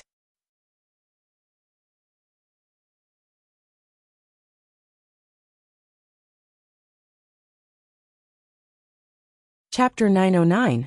Where is it? Su Le asked. Biji Plateau. Dongfang Yu mentioned an unfamiliar place. Xiong Lingquan, who was in front of the stretcher, frowned and asked, "Isn't that the radiation zone we mentioned before?" "It's just beside Akihabara. It's not big, only about 2,000 square kilometers. If you want to pass through Akihabara without being exposed to the military satellites, you might as well go through Biji Plateau. As long as there are no problems along the way, and you can successfully break into that area, then the Federation's ground forces won't pose any trouble. Because of the radiation, the Federation's ground forces have never dared to enter Biji Plateau. Naturally, it's not a problem," Xiong Lingquan said angrily.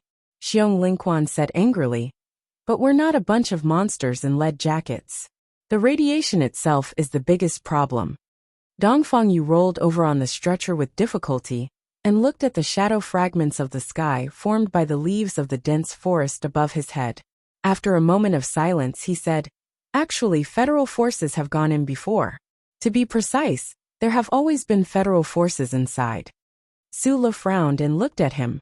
After a moment of silence, he asked, "You've gone in before?" "The 4 strongest divisions of NTR went in 2 years ago. Trust me, the radiation on the surface of the plateau is not very harmful to the human body," Dongfang Yu said indifferently. "You don't have to ask why I dared to let you go to the plateau when there are Federation troops inside. The reason is very simple. It's because the Federation troops left on the plateau are all engineers, and they should be underground." Su Le and Xiong Lingquan looked at each other.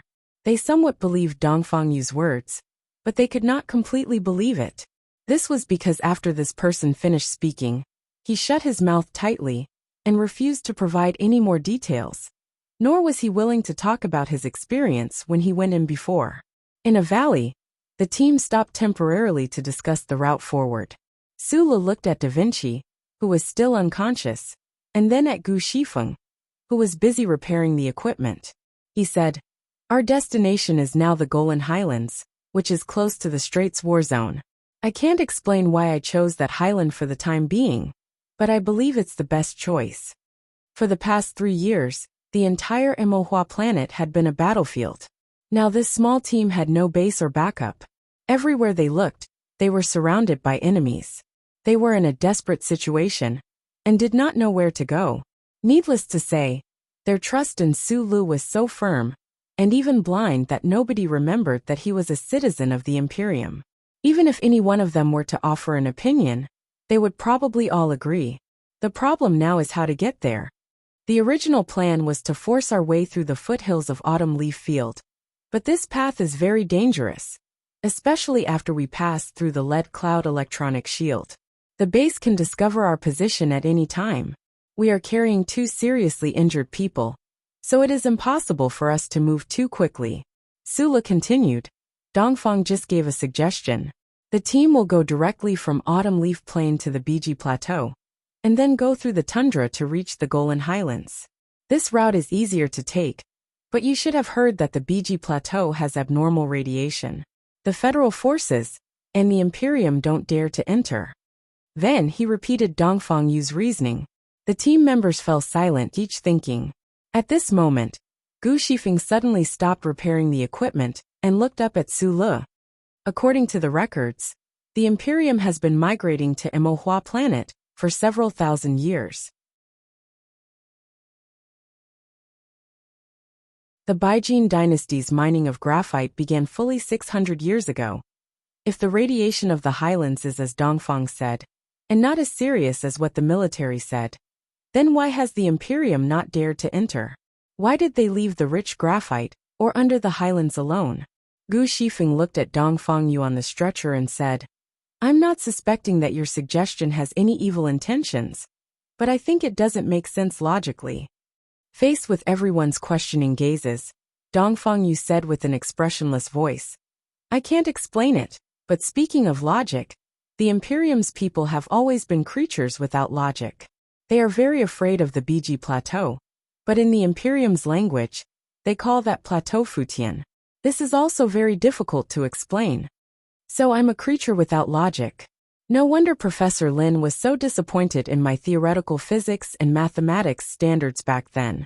Su Lu thought to himself in a self-deprecating manner. Then, he looked up at everyone and said, Since that's the case, we'll follow the edge of Autumn Leaf Plains.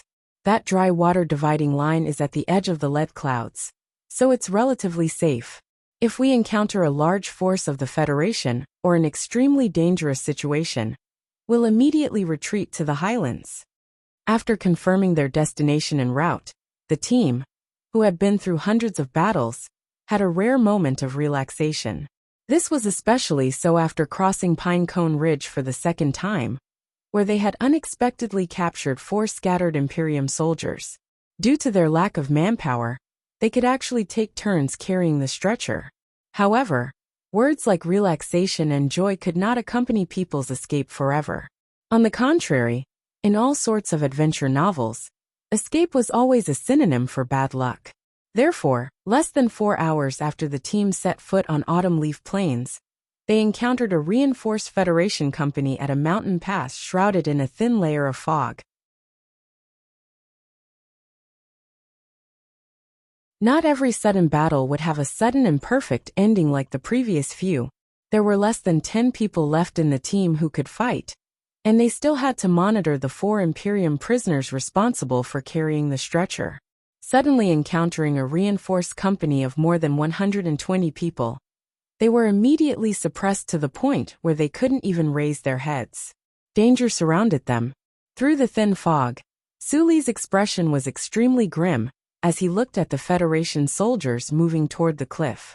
From time to time, bullets whistled past his head and pierced deeply into the hard black cliff. The shrapnel that shot out struck his back and caused him a burning pain. A muffled explosion came from the west. The explosives set by Gu Shifeng and the near-perfect geomechanics calculation once again played a crucial role. Hundreds of tons of rocks rolled down from the mountain stream, accurately and dangerously brushing against the highlands as they roared down. They heavily smashed into the west side of the mountain path and shook the entire valley. The team was currently controlling a cliff with excellent terrain. Looking down from above, with the help of the thin fog, it wasn't difficult to defend. After the rocks blocked the enemy's path of attack from the west, They didn't feel too much of a problem. However, battle was not a game of chess. Everyone, including Su Lu, knew that with just these cliffs and rocks, there was no way they could stop the attacks of a reinforced Federation company. Although the enemy didn't have mecha, their firepower was too strong. Therefore, they had to retreat as quickly as possible. However, Monkey, who was in charge of finding a path, still hadn't replied. We need to hold on for at least 2 more minutes. Xiong Lingquan crawled to Su Li's side and shouted amidst the dense gunfire. We need to find a path that the heavily injured can pass through. We can't hold on anymore. Su Li casually fired a shot at the bottom of the cliff. Looking at the clear and organized fan-shaped attack formation of the reinforced Federation company, he said in a low voice, "There are too few shooting points. We can't form a suppressive fire net." They didn't know which division the Federation company at the bottom of the cliff belonged to, but after knowing their identity, they fired without any hesitation. They were even more resolute and certain than when they were shooting at the Empire people. This bravery made Xiong Lingquan and the others extremely angry. They were all Federation people. If they could avoid fighting, that would be for the best. Even if they were forced to fight by their superiors, did they really have to fight so viciously? Amidst the dense gunfire, there were occasional grunts from the team members.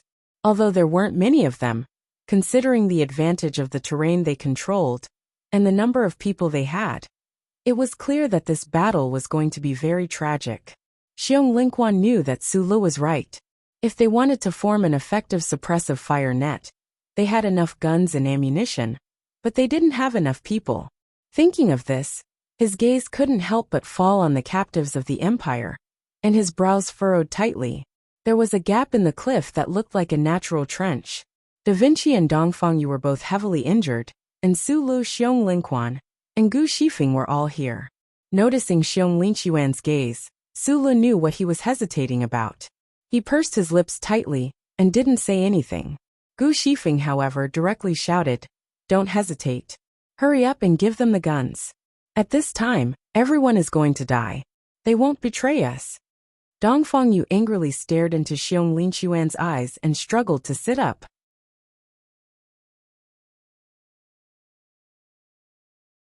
However, he fell heavily back onto the stretcher and roared with a hoarse voice, "You dare!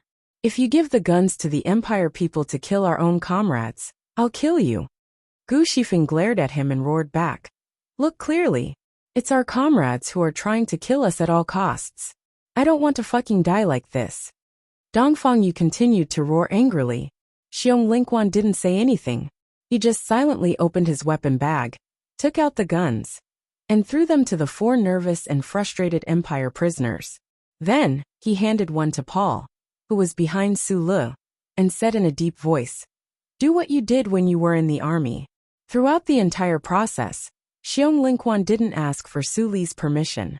He didn't even look at him, because he knew that he could only make this difficult decision. After Paul took the gun, he ran to the fire control point on the south side without hesitation. He lay down on the cliff and began to steadily shoot down. After the other 4 Empire prisoners received the guns, they were stunned for a long time before they reacted. They walked to their positions in shock and started to shoot together. This team, which was already extremely complicated to begin with, became even more indescribable. The sounds of gunfire on the cliff suddenly became dense. The war heroes of the Federation and the Empire prisoners held the same guns and interacted like comrades. They covered each other and made all kinds of simple tactical gestures. They even began to worry about each other's safety. They came from different planets and belonged to different races that had been hostile to each other for many years. But now, they came together for the same purpose and began to fight side by side. The purpose was very simple. It wasn't for the glory of their race, the rise and fall of their country, or hatred. It wasn't for the interests that the merchants valued the most. It was just for survival. Half an hour later, the team that had retreated to the edge of the plateau rested on the spot. In the gloomy twilight, Su Li looked at the team that had shrunk in number, looked at the team members in ragged clothes, looked at the nervous captives of the Imperium, and felt the suffocating atmosphere. Therefore, he repeated the following words in the federal language and the Imperium's language twice. In front of us is the Biji Plateau, which is also known as Futian in the Empire language. There may be dangerous radiation on the plateau, or there may be happy springs. But since we're all together, fate must have made the most suitable arrangement. Then let us live together or die together.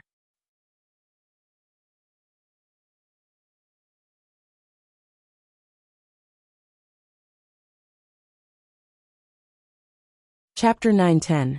10 days was a long plot. There were many points that I liked, many points that I had prepared for a long time, and many parts that I would get excited when I looked at the outline. I liked Lin Banshan's phone, Lin Banshan's shoulders, Lin Banshan's arrogance, Lin Banshan's gifts, and him as a person. I liked the picture that the female anchor received. I liked that the president in the picture was a man of character. I liked the dark horse head on the bed.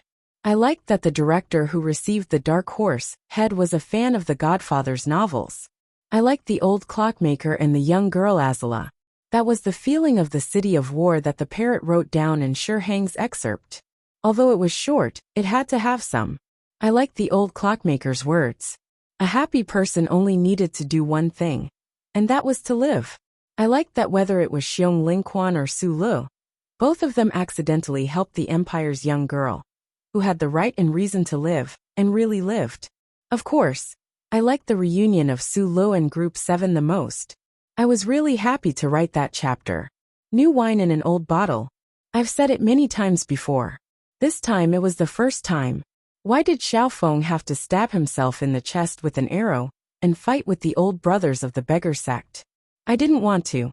I also liked how Gu Shifeng and Da Vinci had gone through life and death together.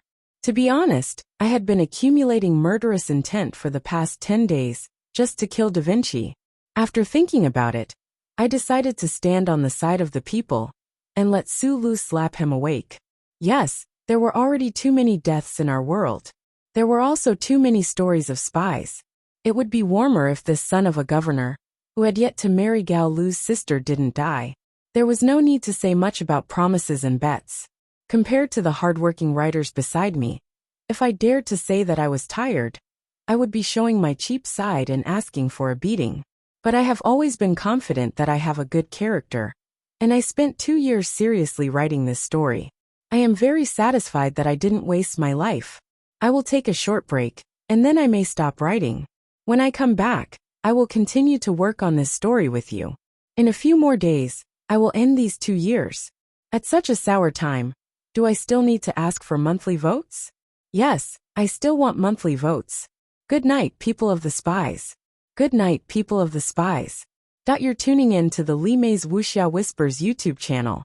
We're so grateful for your support, and don't forget to subscribe to join us on this incredible journey through captivating stories. Your generosity through donations truly makes a world of difference, as it's the primary source of revenue that allows me to expand and enhance this channel for you. Thank you from the bottom of my heart for being a part of this adventure.